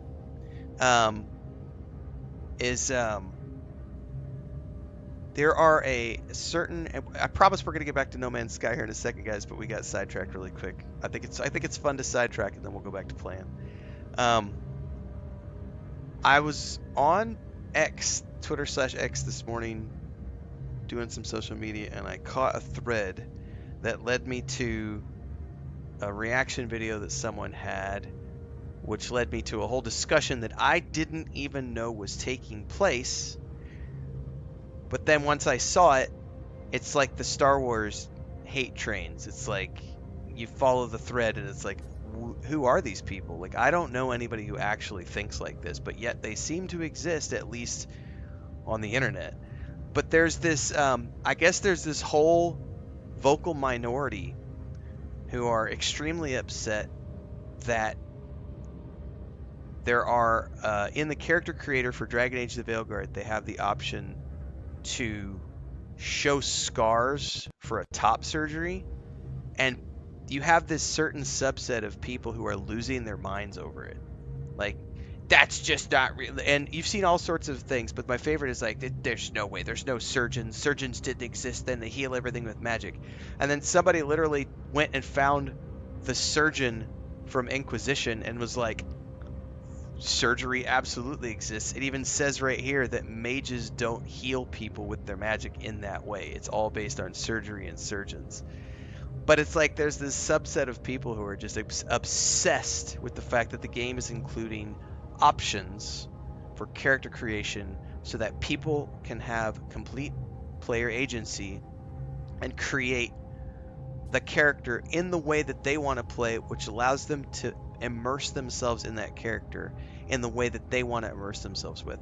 The more options we have in character creators, the better, because it takes players and it helps put them in the driver's seat of that character. It makes them more immersed. It makes them more, they're going to have an identity to that game in a way that they wouldn't be able to have if they didn't have those options. So, and I'm going to use a word that's going to possibly trigger some people. So fair warning if you're watching this and you're easily triggered. It's representation, and there's nothing wrong with that. Some people said it's virtue signaling. It's not virtue signaling. It's representation. Get your facts right. Like, they are providing players with options. The fact that you're trying to gatekeep it by saying it shouldn't be in the game because of your personal insecurities, more options in character creators are a good thing. That's like me getting upset if a character creator has ear piercings because, well, we don't know that ear piercings exist in that world. Those only exist in Earth. How dare we put? Are we virtue signaling to people who get their ears pierced? It's just, if you don't want to use that option, don't use it. But the fact that they provided it with people is amazing.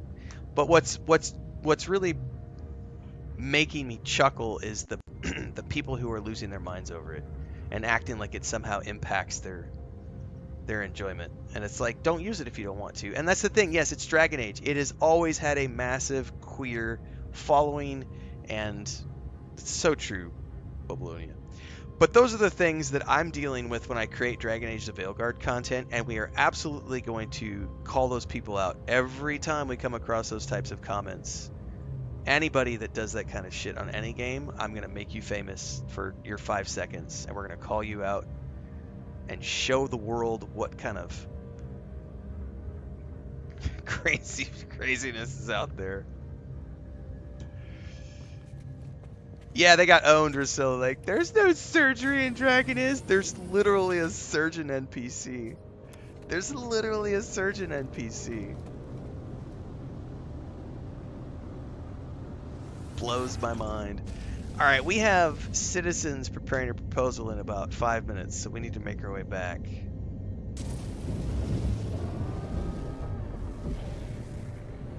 You are welcome, Drusilla. I think it's important that everybody be able to enjoy games. There is nothing worse than gatekeepers, guys. Nothing worse than a gatekeeper. Because they'll come up with all sorts of twisted reasons as to why this thing shouldn't be enjoyed by other people because...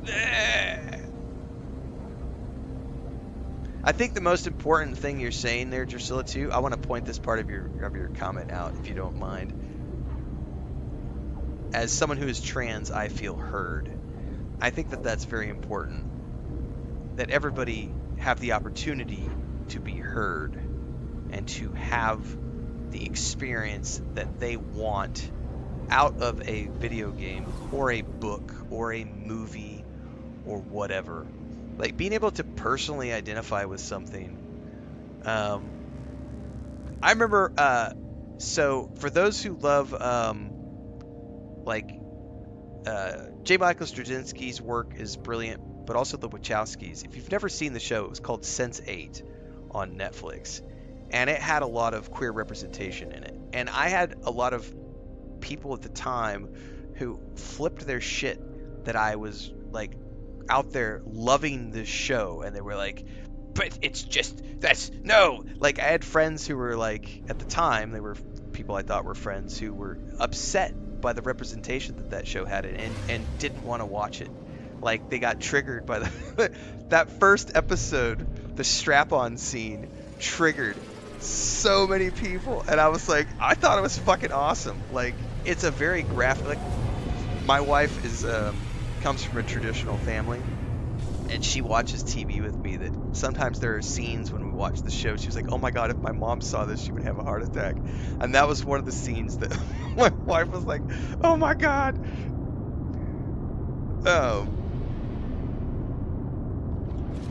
People get crazy about weird stuff.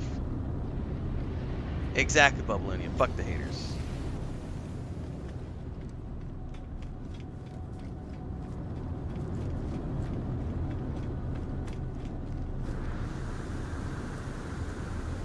People get upset about the wrong things sometimes. Especially when it comes to video games. Video games are supposed to be about fun.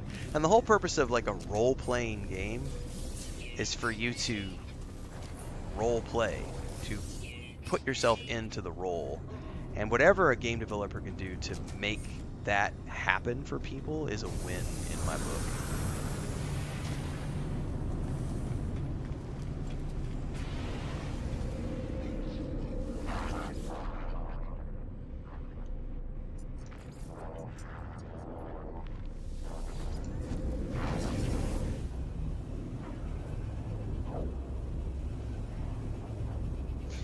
Yeah, it's interesting, Drusilla. So there's a book series.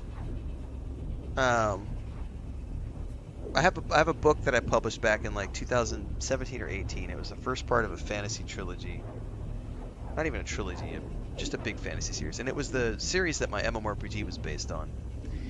And the first book in the series was, we didn't really get into, I think the only character whose sexuality we got into was the prince. And the prince was definitely hetero. The thief character was very fluid and willing to go either way depending on what he felt like and which whorehouse he was in. But we didn't get into it too much. It was just sort of there as peripherally. But then I went and wrote a short story that featured a gay main character. He was an ex-soldier who fought in the wars. And he came out of it, and he changed his name to escape his past, and he bought a bar, and he started this tavern, and he fell in love with this individual who was part of the Mages Guild, and they had this relationship. And I remember when I published that short story, there was like, it wasn't very many, but there was like 6 or 8 people who came out of the woodwork on the forums and were like, we're just not going to be able to read your stuff anymore because you included a gay character. And I was like, then don't read my shit. Like, and the fact that you had to announce that to me shows me how insecure you are about things that just, I don't, like, I remember my parents too, this is many, many years ago. Why am I blanking on his name? Hang on a second, it's going to take me a minute. Am I a dev? I have been. I'm not really right now. I have about 10 years, a little over 10 years in the industry, just on an indie side. William Shatner wrote a series of books, it's like sci-fi books, and I remember my parents and their religious organization did like this. It might have been Tech War. It had gay characters in it, and they were like up in arms about this book series when it was in the 90s. Like, I was probably a teenager, early teens maybe. And I remember like their church campaigned against William Shatner's book because it had a gay, and I was like, I didn't understand it at the time. Like, I remember being confused by it, like confused by the campaign, like not understanding it. And as an adult, I can look back on that and go, holy shit. Like, how sorry guys, we're getting way off on tangent today. We're not doing No Man's Sky. I'm sharing personal viewpoints and stuff. I'm probably making all sorts of people uncomfortable, but guess what? That's life. Sometimes you got to deal with it. But it's just messed up that people would go out of their way and campaign about the way someone else is living their life. Like, looking back on that, I can feel very ashamed for some of the things my parents did. No, you're cool. It's okay to get distracted with stuff like this from time to time.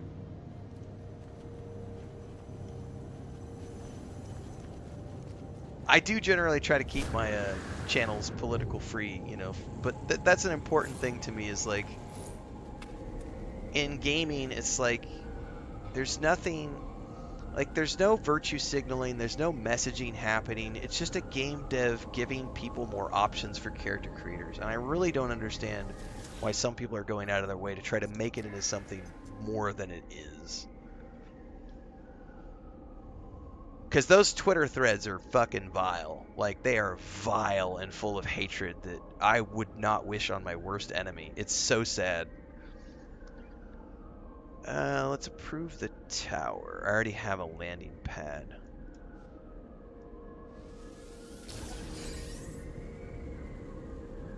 Bring magnetized ferrite, which we do have. And I regularly, anybody who's been here for a while, I do curate my community heavily. So I regularly remove people who are going to bring that sort of negativity to the channel. It's like, we're here to play games and celebrate games. I've got a video that I'm working on right now, actually. I'm toying around with the title, but it's basically, the theme of the video is, because I saw, I can't remember who the press outlet was, but they were like, BioWare is finally back, is I think the name of that article. And I literally, my mind immediately went, they never went anywhere. And so I'm working on this video right now that's talking about how BioWare never went anywhere, guys. It's just some people lost faith. And lost interest, and for whatever reasons didn't like a couple of games they did. But BioWare never went anywhere. That's kind of like George Lucas. You know, did he have a couple of hiccups in Star Wars along the way? Sure. There were times when some parts of the fan base were a little upset about things he did, but he never went anywhere. He was always there working on more Star Wars.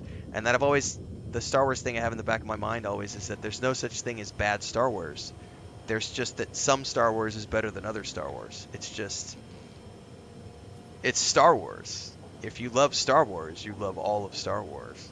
And it's kind of like BioWare. I love BioWare as a company. Do I love all of their games equally? No. But they have always made good games. And Hemulator just brought up a very good point. Yes, there was an association with vitriol against EA as a publisher that washed off onto BioWare for better or for worse. And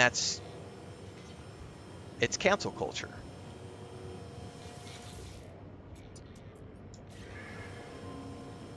All right, that's a 1 hour process to complete building that, which means I think we can probably move on to doing some missions for faction.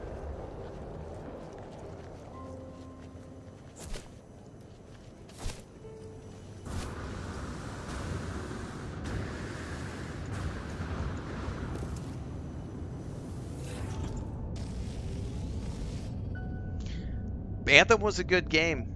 I was actually talking to my brother about this the other day. It was like what plagued Anthem was not that it was a bad game. It was that it launched without a ton of content in a weird place where people wanted there to be like hundreds of hours of in-game content, and it didn't get a chance to have any breathing room because it launched and the campaign, I remember the main campaign being something like 10 or 12 hours, which is normal for those types of multiplayer games.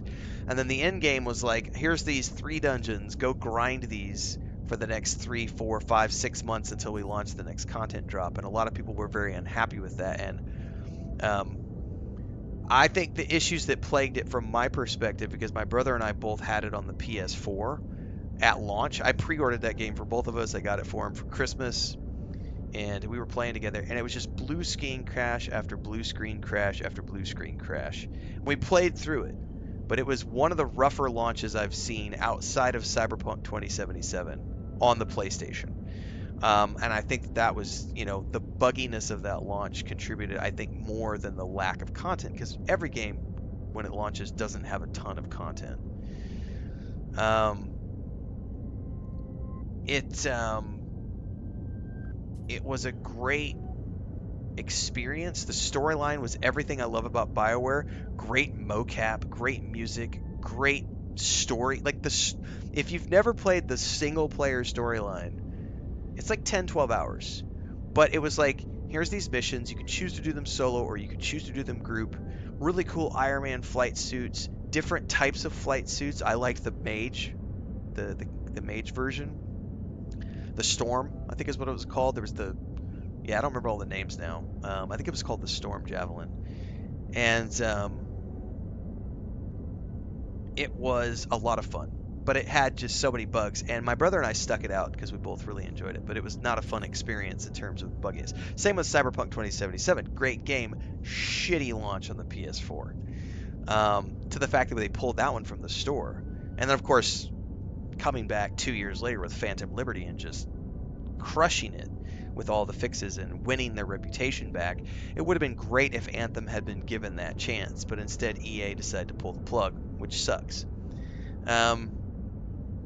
Andromeda was another one where I loved Andromeda. I've got 2.5 playthroughs. Yeah, there were some bug-eyed, weird animations at the beginning of the game, but the mocap was great. The voice acting was great. They've got some amazing voice actors. And there's another show they're doing, Hemulator. I just saw a little teaser announcement that CD Projekt Red and Netflix have something coming. I don't know if it's another season of Edge Runners but something's coming down the pipeline from those guys related to Cyberpunk. If you've only ever played BioWare Anthem, Drusilla, I would say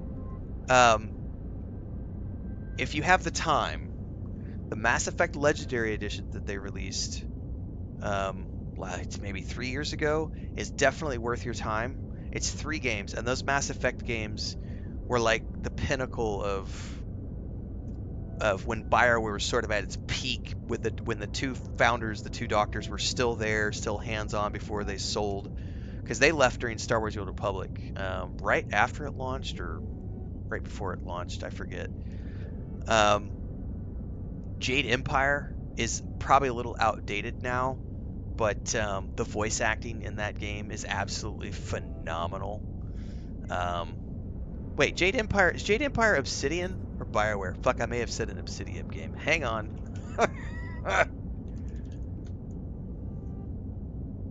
uh, Jade Empire was BioWare. Okay, Jade Empire is BioWare. Yeah. Okay, I had to make sure because I was thinking that that might have been. And of course, the Dragon Age games are great. But I would say if you just want to pick a single game to play, Drusilla, that kind of can be played on its own, and it's more recent, so it would be like, and it would be Mass Effect Andromeda. It's sort of a standalone entry into the Mass Effect series. You're not going to need to know everything that came before. There will be Easter eggs if you do, but there is enough of an introduction that helps you understand what came before, and it's just sort of a great single player storyline. It has really fun combat. There's the different, you can do all these different combos, but you can be ranged, you can be melee, you can use adept magic powers. Like I thought it was a great game. Not everyone agrees with me, but anyway, um, maybe I ought to just make this segment about, rather than make a whole other video about it. BioWare never went anywhere. Everybody, they've always made good games. It's just not every game they make has been the best game they've ever made, and also the taint of EA, for better or for worse. I'm not in the camp who hates EA, but I do recognize that EA had some fumbles, which unfortunately tainted BioWare's reputation.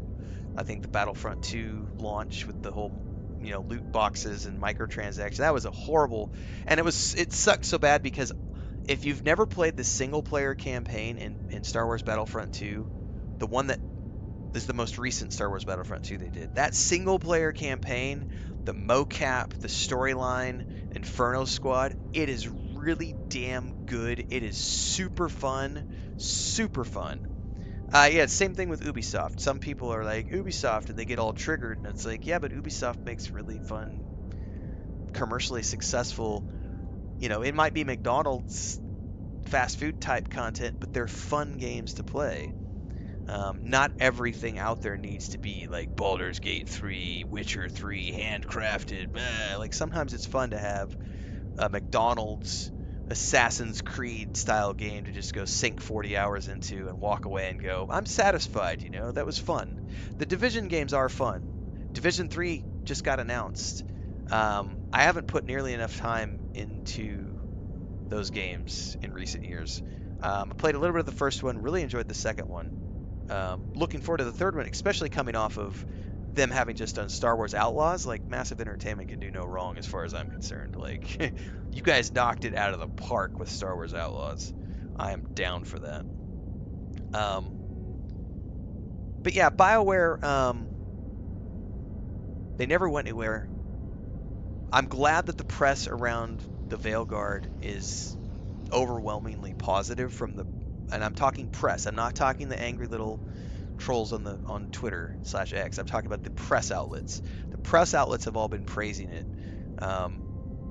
to the point where we have that one outlet saying BioWare's finally back, and it's like they've been there the whole time. They've just been, under an intense amount of pressure to don't fuck this up. Like, it's got to be done perfectly, because if it even has the slightest, like, the wolves smell blood, and it's like whatever perceived things that were around the last couple of releases, Andromeda and Anthem, there are a vocal enough amount of people that if there's anything around this one that would be a legitimate complaint, it could be an issue for them. I don't consider complaints about the character creator to be a legitimate complaint, but if it launches and it has like blue screen crashes, that's going to be a problem, and I think that's what they're trying really hard to avoid is some sort of a buggy launch. But as far as storytelling goes, they've always been there. I love their games.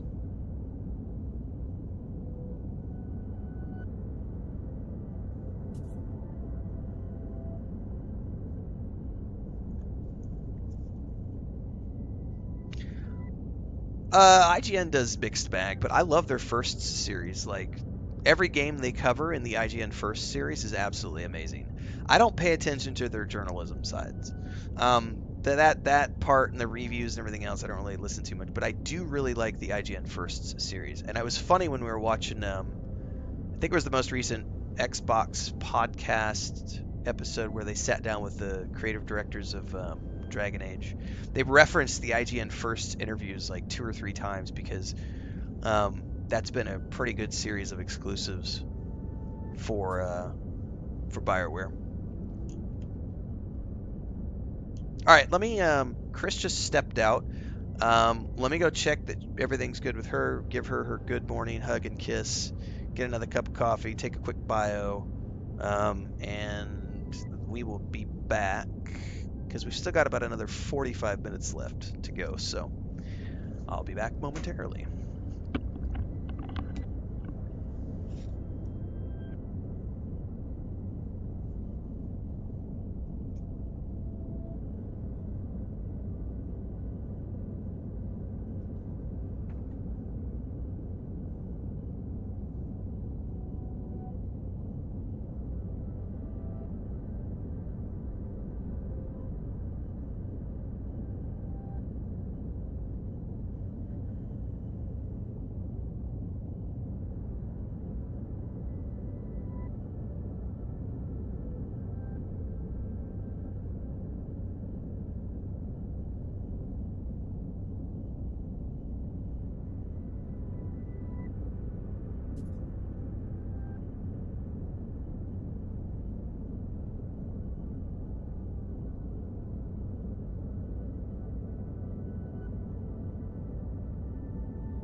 For anybody who wants to, I just dropped a link in YouTube and Twitch in the chat. Every morning, I run a live stream from the homestead in the backyard slash catio slash chicken coop slash animal farm that we have.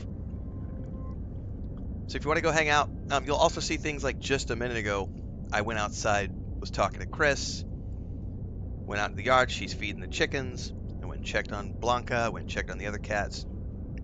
Little 5-minute breaks, and you can hop over to the homestead live stream and see those interactions in real time. We usually eat breakfast together on the live stream. The exception being, well, we might still do it this morning. It depends on the battery levels of my phone, honestly, that's out there. But if we're still good to go, whenever I wrap up this stream in about 40 minutes, we'll go eat breakfast outside. And then we'll roll into our next stream, which is the official morning stream. And we're going to be doing Starfield this morning. It's your cat stage pass, says Babylonia.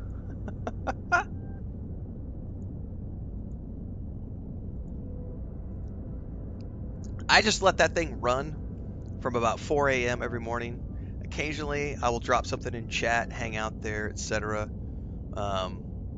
Chris is usually out there doing stuff from around 6:30, 7 o'clock in the morning. So for those of you who like that kind of stuff, and also stick around, we do some homestead stuff there from time to time, and we're about to start documenting the entire remodel of our storage room into the new office.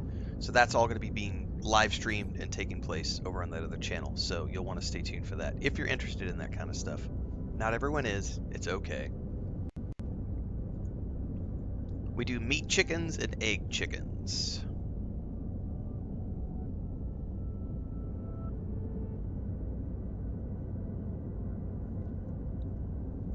And Chris handles all that stuff, which is why she's so damn skinny, because she's always outside working. Well, I got pudgy because of the laptop. Gut. All right, folks, we got missions to work on for the next little bit.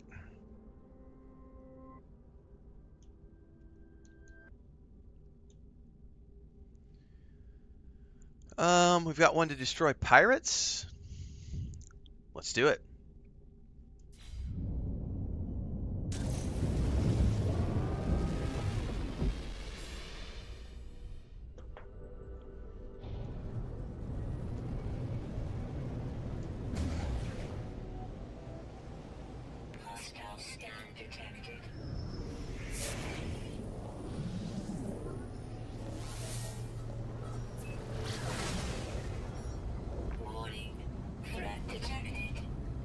You could detect all you want.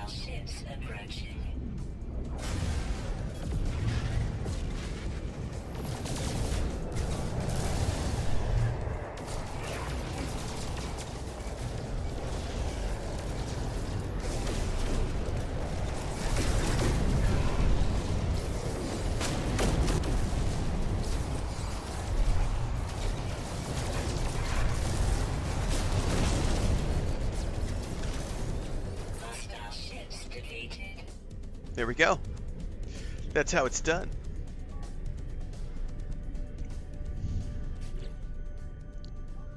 Now, did that not track yet?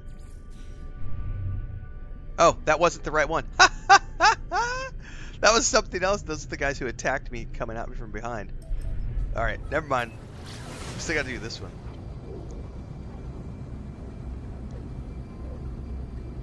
Yeah, I think that was just the hostile scan, correct.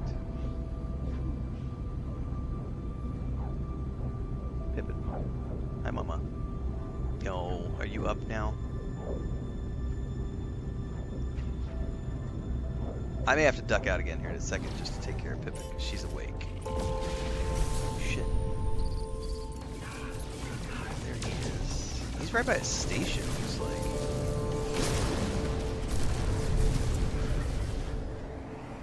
Deploying combat frigate? What?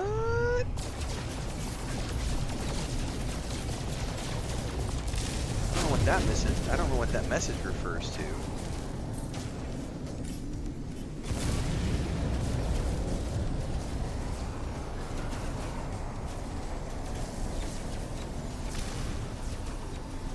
What just happened? Okay, it's like not locking on, and I seem to be just floating in space.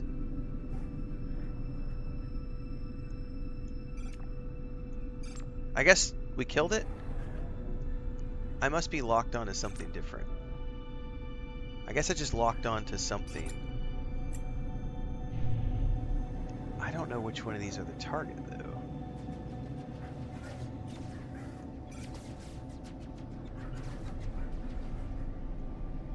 Are they all things? Yeah, she's crying. So you could summon your freighter in if you wanted to, is what you're saying? Alright, hang on. Reddish trails indicate hostile. I'll have to figure out how to target the right one. See, my target lock's not working all of a sudden. So you know how normally you would hold the left trigger to target lock? It's totally not, it's not locking right now. It's not doing anything. And I'm not going to sit here and try to shoot this guy by hand. I wonder what's up with that. Is there something that they can do which can disable my auto?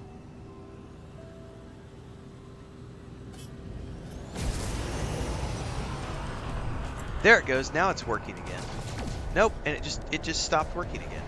So like the auto tracking where you hold down the left trigger and it tracks the target so that I don't have to manually target it. Can they do EMPs? I wasn't aware that that was a thing in the game. That's why I'm genuinely curious right now, because I've never seen that happen where I can't target. Like, I'm just floating in space right now, like when I...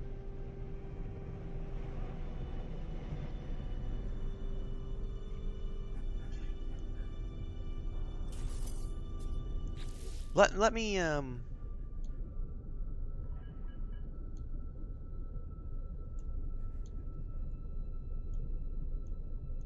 can I pick a different mission? Like, maybe I just warp out. Okay, I don't think I can warp right now because I think I'm... No, I can pull send. Okay, let's go back now and see if I warp back in, if I can use my tracking again. I've never seen that happen. Pulse engine disabled, hostile ship in range. There it goes. Now it's working. Dude, I think it was just bugged out. There we go.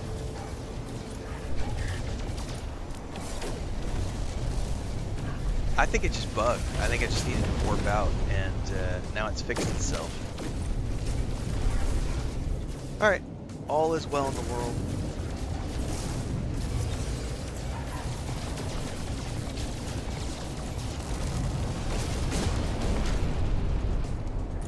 I've never seen that happen.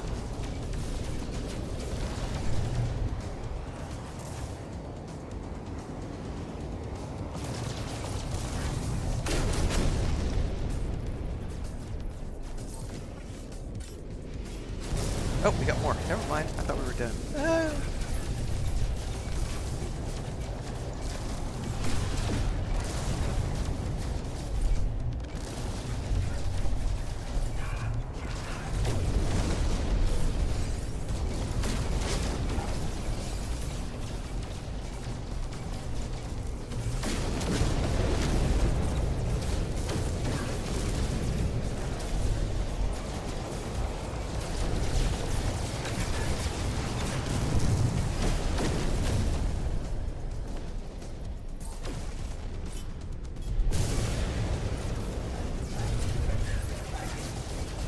Are there just waves until the bat boss comes, I'm wondering?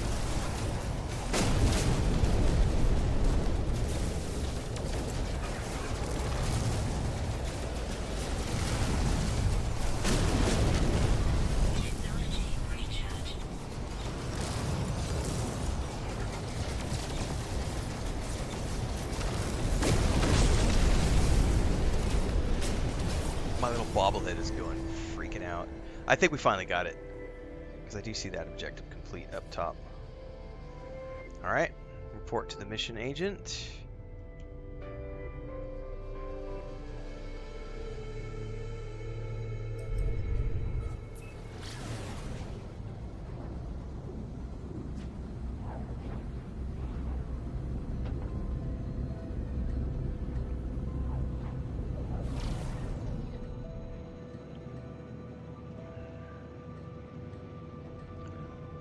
other side.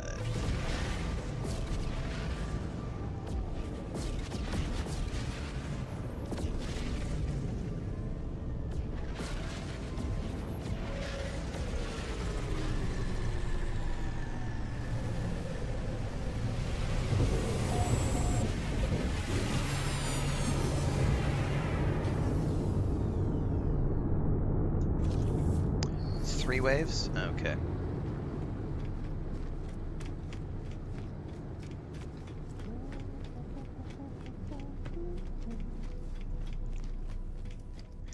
I saw a video last night. I think it was on TikTok. Somebody talking about why haven't they ever made like a Witcher 3 style Lord of the Rings game? And I went, shit, that's right. Like, we've had some really good Lord of the Rings games over the years.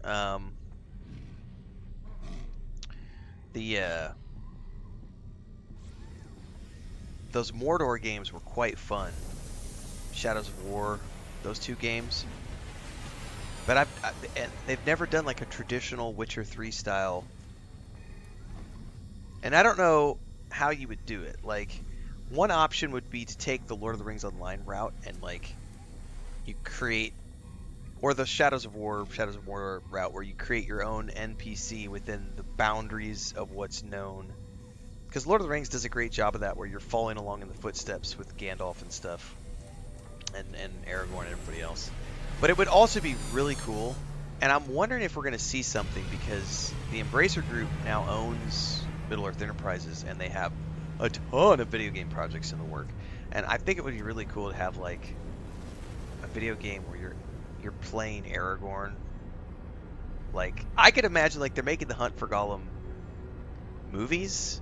I could see a Hunt for Gollum video game where you're playing as Aragorn and you're working with Gandalf and you're tracking Gollum, and, you know. But it would also be really cool to have a game that's just all about Aragorn and the battles of his youth, like a young, because they've talked about doing a young Aragorn TV series, which I'm on board for, because there's a lot of documented adventures that Aragorn went on in the appendices of the books. That's ripe for making a show about, like him on his adventures as a young man. Yeah, those were action RPGs, not really full-on RPGs. There was also, I gotta go look it up. I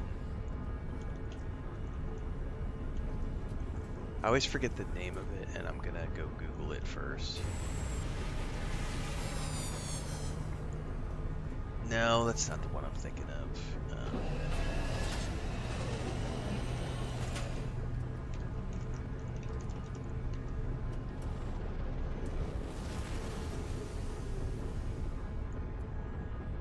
I think it's the Third Age. Yeah, it's Lord of the Rings, the Third Age. This is like my brother's all-time favorite video game. It was for the PS2, Xbox, etc. But it was initially designed for the PlayStation 2, Xbox, and GameCube. 2004. It had like a third-person exploration mode, and then a turn-based combat section where you controlled 3 party members. So you could have your tank, your archer, your healer. It is one of the coolest Middle-earth games I've ever played. It's definitely aged at this point. Like, they've never done a remaster or anything, so it looks like a PS2 era game. But oh my god, is it a great, fun, like deep RPG that had turn-based gameplay. By the way, guys, I have not done my reaction video yet to Greedfall 2, but I played Greedfall 1, and it looks to me like when I played Greedfall 1, I remembered it being like a third-person sort of like action RPG. It's been a few years since I played it, right? So then I was watching Greedfall 2 footage last night, and they've got yeah, see, I'm looking at Greedfall footage right now from the first game. Yeah, it was like a third-person style game, right? Third-person RPG style game with target locking and everything else. So the new game has that, but you have your 2 party members, but now they're doing real-time with pause or turn-based. So I'm looking at that, seeing it as sort of like an evolution of what I remember from the first Greedfall game. I don't remember intimately Greedfall, the first game, but I've not done my reaction video yet to that. But I'm gonna be doing that maybe later today. I think what we're gonna plan on doing, assuming I stay awake because I've been up since 2 o'clock. When we go have breakfast here in a bit, when we come back and do the Starfield stream, what I'd like to do is the Starfield stream for a couple hours, and then in the last hour of that stream, we'll go do some reaction videos and maybe go watch the live stream of Tales of the Shire, because Weta Workshops is debuting their gameplay for the first time ever, gameplay footage from that upcoming little cozy Hobbit game. Anyway, one of the games one of the videos I want to do reaction around is the Greedfall 2 combat video they shared, because it honestly looks like they're heavily influenced by what they saw with Baldur's Gate 3 and maybe pivoted a little bit, because it's also releasing in early access. And the first game was good. Like, I enjoyed the first game, but it was definitely like that third-person RPG style. And this one is like, well, we see you that, but we raise it and are also including turn-based gameplay, so that if you choose to play it with turn-based, you can now go full tactical and play it like Baldur's Gate 3. And I went, oh, you're appealing to you're trying to hit 2 different graphics now, which is a smart move. It's a smart move. So I'm very interested. But it was pretty good, Dribrom. It wasn't like the best thing I've ever played, but it was a very original world. And I will definitely give them credit for like the art style and the lore and the originalness of the island that you go to and the threat and everything else. Like, it was a fun, I had quite a bit of fun, especially because it had that colonial look to it, kind of like New World. The second one is looking pretty good. I'm not going to jump into the early access this week because I'm too busy, but it does drop on the 24th.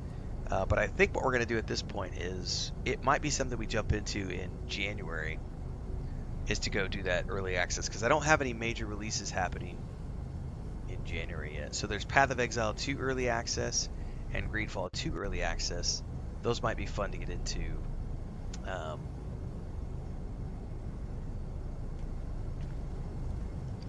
What are these like single target tubes of torpedoes that go off? They're ships, but not ships. All right. Eliminate planetary sentinels. Let's go find some sentinels.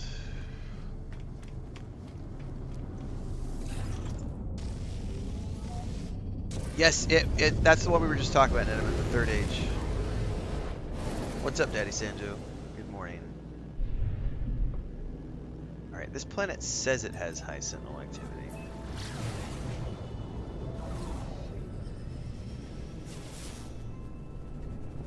I gotta go find a sentinel somewhere. Or a few. I just need one. That's all I need. Just let me piss off one sentinel.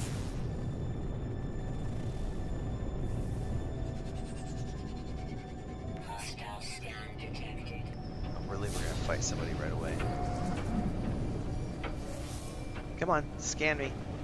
Do your thing. Warning. Threat detected. Hostile ships approaching.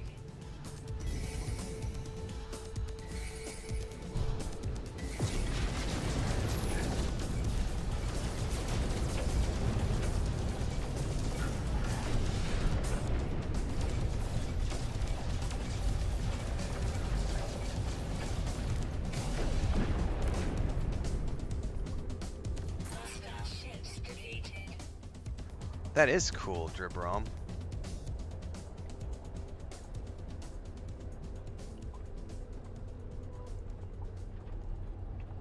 Well, I missed your question, James. You said something hasn't been turned off in the settings. Oh, you might be watching, you might be talking about the combat that we did earlier, so you might be a little bit behind.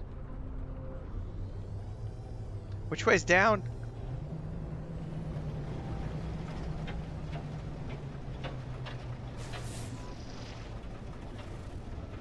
No, it's kind of what I kind of figured you were once I saw the comment. Weather update.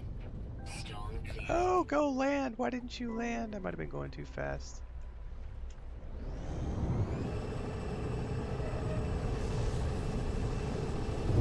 Reality shifting creatures. It just sounds really cool.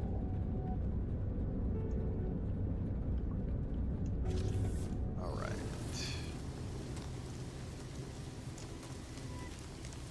I'm looking for sentinels, guys.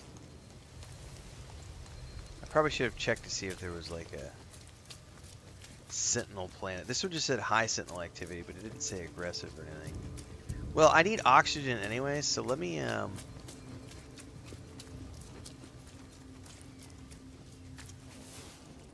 let's just run around and get some harvesting done, and we'll find some sentinels to piss off.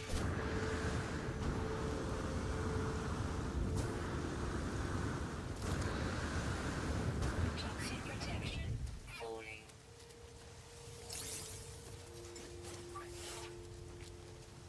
Technology. Ackman says, what tips do you have for space combat? Sometimes I find it frustrating. Turn on the auto lock feature. That, at least on the controller, I don't know how it works on PC, but controller, there's a function you can go in and you can turn it on where you hold down the left trigger and it auto follows and auto adjusts the speed of your ship so that you're automatically tracking that target no matter which way he goes, and you stay behind it so that all you have to focus on is weapons fire.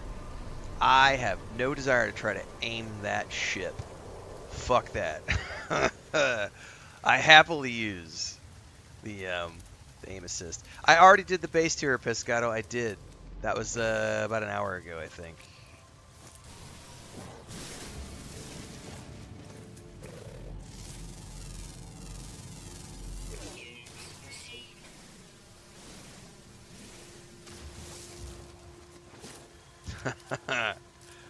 Early bird gets the worm, sir.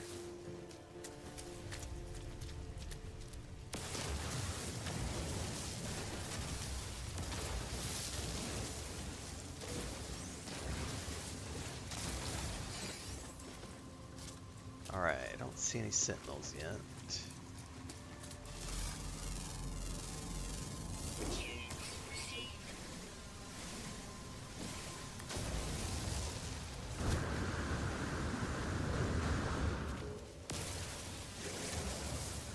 Oxygen.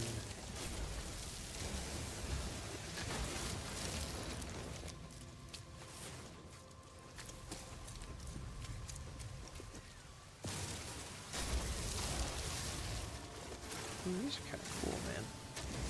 Little oxygen pods with carbon in them. They're all over the place. Cool. Well, I definitely need those. And you can never have too much dehydrated. I think one of the things I'm probably going to start working on in one of the... it might not be this... It's not going to be this week's episode, but I think next week... I'm going to need to... I want to go finish the... learning how to do like the auto extractors and stuff. Because I really want to be able to start setting up production for like oxygen, because I just don't, I'm always having to go look for it, and I would love to have one where I don't.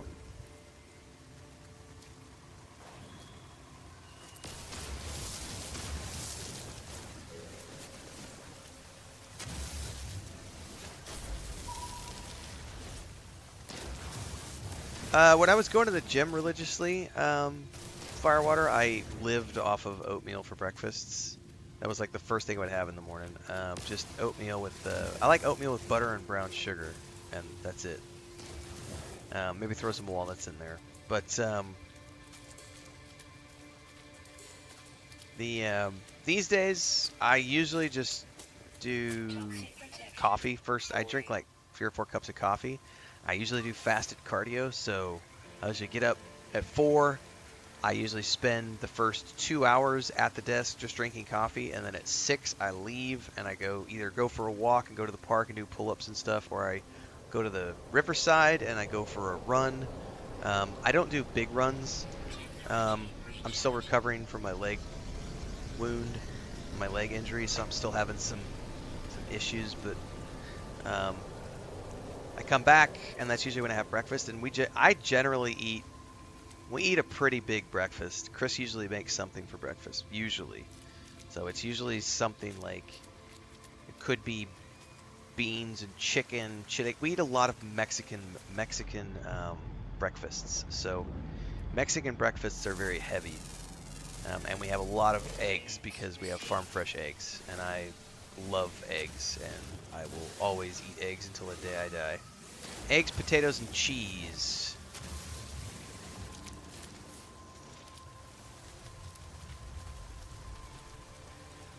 We eat mostly chicken, fish a couple times a month, red meat maybe once a week, but we do a lot of chicken, like a lot of chicken. I'd say that's probably our staple protein. Outside of beans and chicken are probably the two things we eat the most of.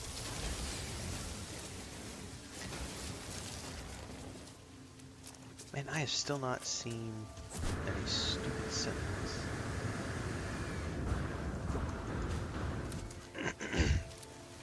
I may need to just go off planet and go find an actual sentinel planet.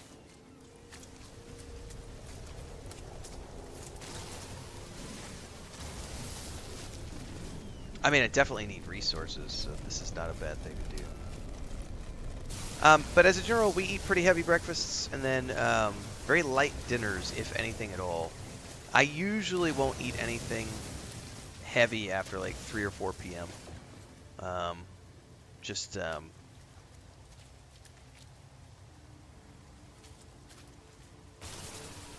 Yogurt, maybe a banana, fruit smoothie. Usually do a protein shake in the afternoon, something like that.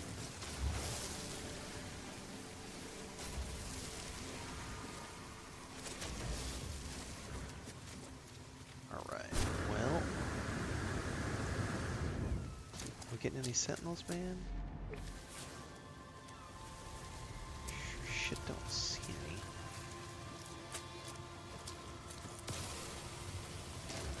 Well, I'm gonna go back out into space to see if I can't find an actual sentinel planet, because I'm not seeing anything here.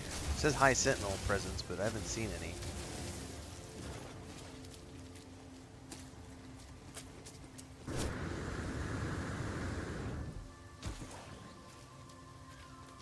The biggest issue we have though here, Dribrom, is I used to watch a lot of cooking shows because I like to cook, and if anybody who's been around for a while, like I used to do cooking show stuff on my YouTube and over at the Patreon when we were living in the city, because we had supermarkets where we could get everything I could ever want. Living in the boonies where we live now, half the shit that I have not had feta cheese in almost 3 years because you cannot get feta cheese here. And because we don't have a vehicle, we don't go to the city, which is about 3 hours away.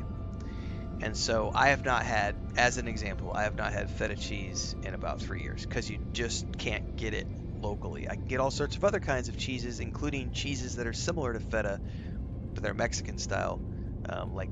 Queso fresco is an example. It's a crumbly type of white cheese, but it's not a brine cheese. It's a different. So like being out in the middle of nowhere, there have been limitations to things like that. Like I can't get, like if I want cedar planks to do cedar smoked salmon, like I can't get cedar planks out here. I can't get salmon where I live. It's very rare to get salmon where we live because the local grocery store doesn't bring salmon in. No, queso fresco is like feta cheese. It's a block, and it's crumbly, typically. Easy to forget. So it's not like ricotta.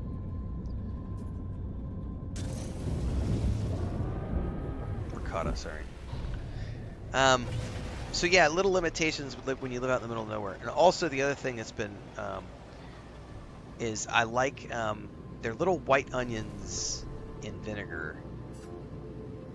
They're like, I forget the name of them. They're like little pickled onions, and I absolutely love those with vermouth and provolone or vermouth and some Parmesan and some like potato chips. It's just a snack that I love.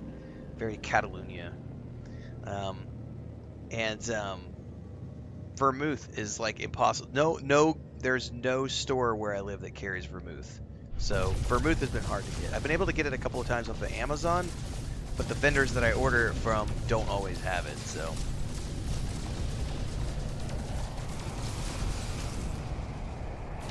Yeah, Himulator, that makes total sense.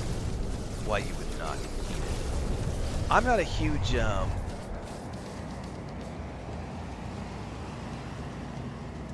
Did I actually shoot that stupid mining vessel? I think I did. I wasn't paying attention. My mom was terrified of seafood of any type, so we never really had seafood growing up.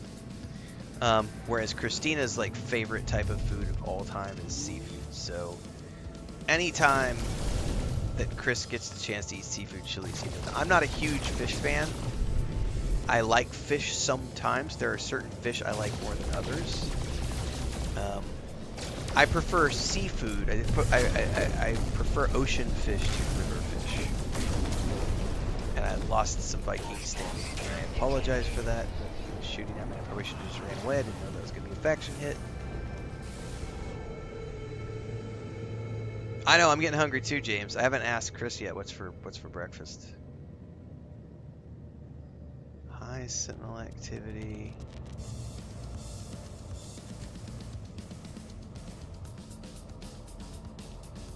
High sentinel activity.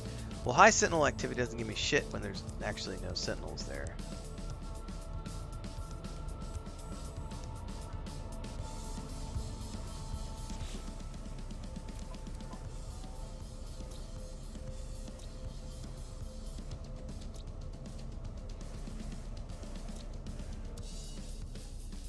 I don't think any of these have like confirmed like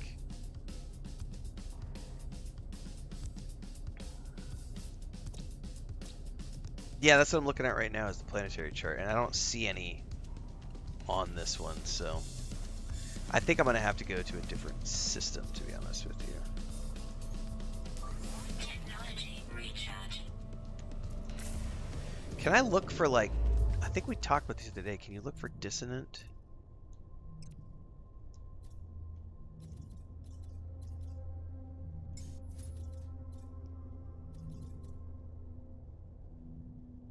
I don't remember. What is over here? I got a kill quest over here for something. Ah, come back.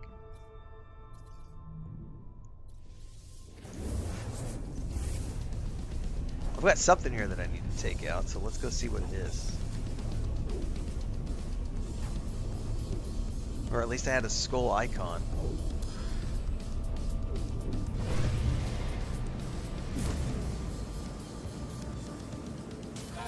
No, I don't want to get into the middle of space battle. Please no.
There's some interesting looking planets in this system.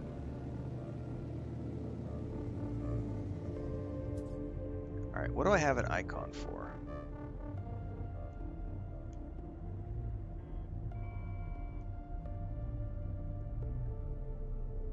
I may have to go check the quest because I don't know if it's going to show it up to me if I don't have the quest tracked.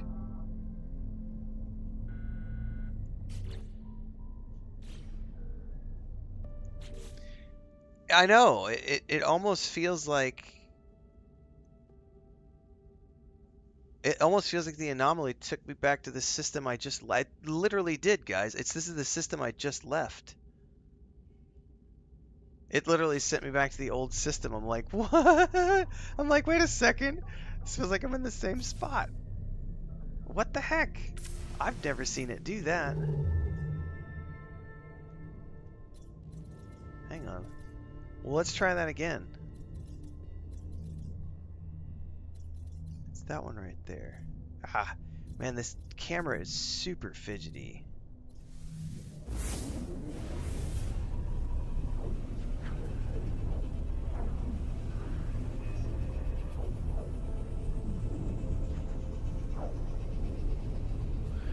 Oh, Himmler said it's probably because when you left the Nexus mission. What happened? You're not gonna show off your precious glove? That's because that's from her. Did you take the bandages off this morning to clean it? We need to do that here in a bit. From your wound, war wound yesterday. Speaking of breakfast, guys. She's making huevos con jamón. Eggs and like sandwich meat. Just something quick and simple this morning. Alright.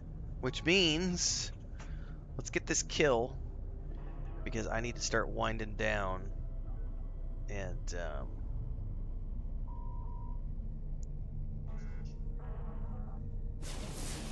go get my breakfast so that we can do the next stream. Which is going to be a little bit of Starfield. Alright, I probably need to check the quest. I've got something in this system to kill something. And I don't know if it's going to track it if I don't have it selected. But these are some cool looking purple planets for sure.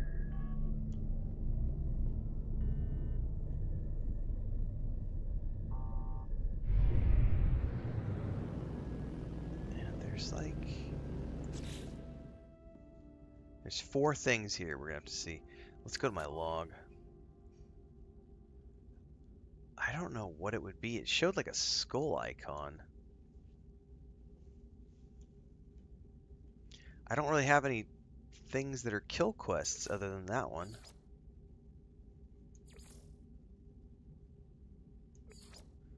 Maybe it's this one?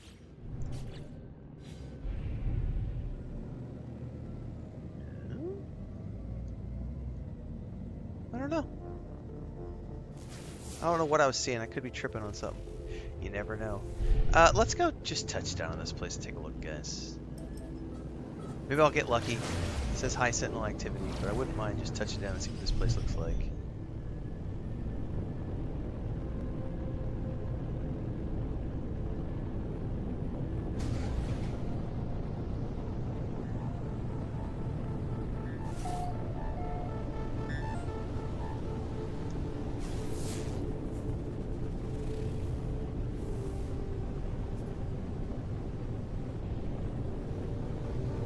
This place is definitely colorful, that's for sure. It's extremely bright.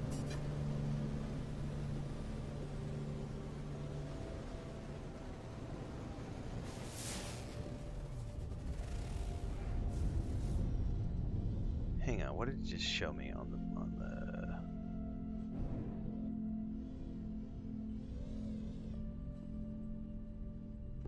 It's definitely interesting. There's a cave right there. Take a peek.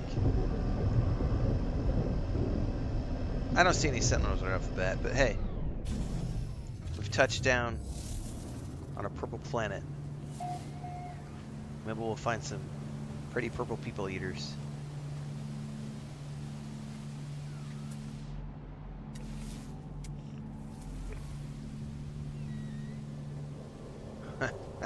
Yeah, back in the mid-2000s, everything's brown. Now we've got purple everywhere.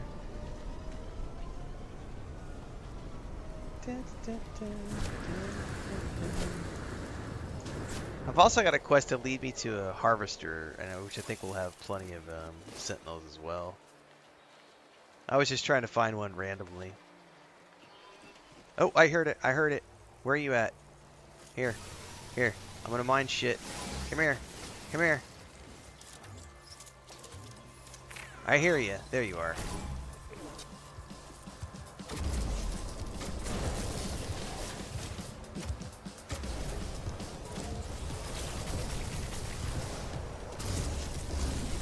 I almost blew myself up.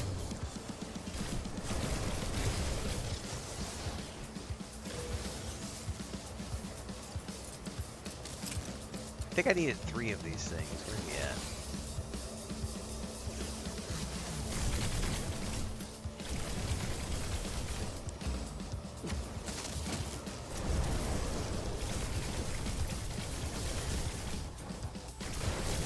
I think I do prefer the paralysis motor.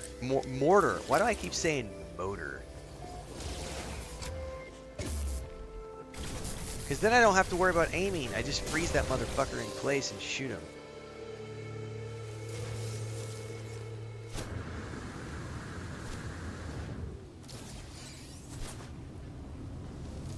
Go, go, go, go, go!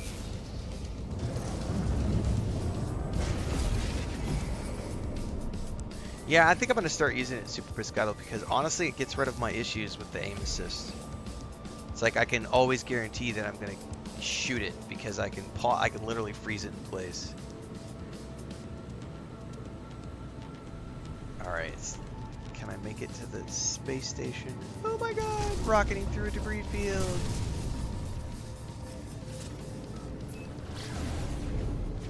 I might love the neutron cannon, but I've been told it's a charge up. And I'm a big fan of the automatic fire. But I like that paralysis mortar. Because it's just like they're there and then I can shoot them at random. It's good.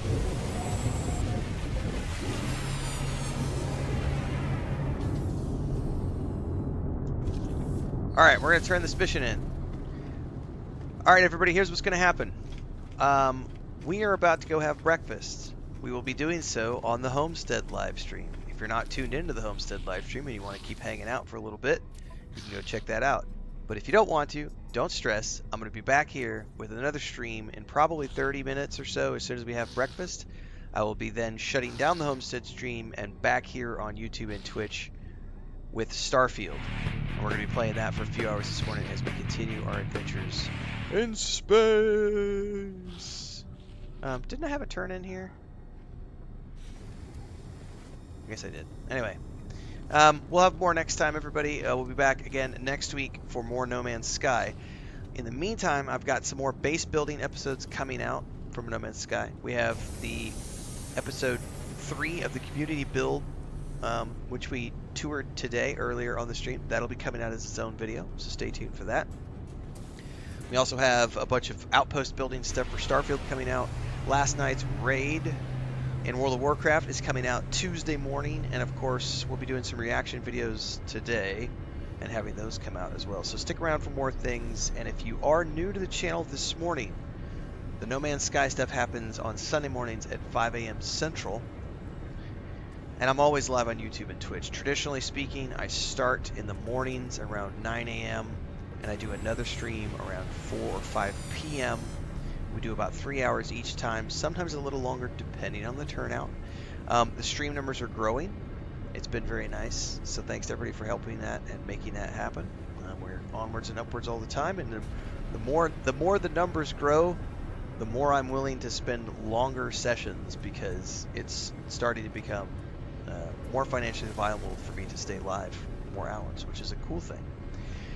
Don't forget to get all your homestead needs and cats and chickens. You can follow the other channel. And yeah, Monday nights Lotro, Wednesdays and Saturdays WoW, No Man's Sky, Sunday mornings, excuse me. And then every single day right now we're doing Starfield up to Shattered Space, and then next month's Pact, Diablo 4, New World Eternum, Black Ops 6, Dragon Age the Veilguard, which is like, honestly, I'm getting Baldur's Gate 3 vibes.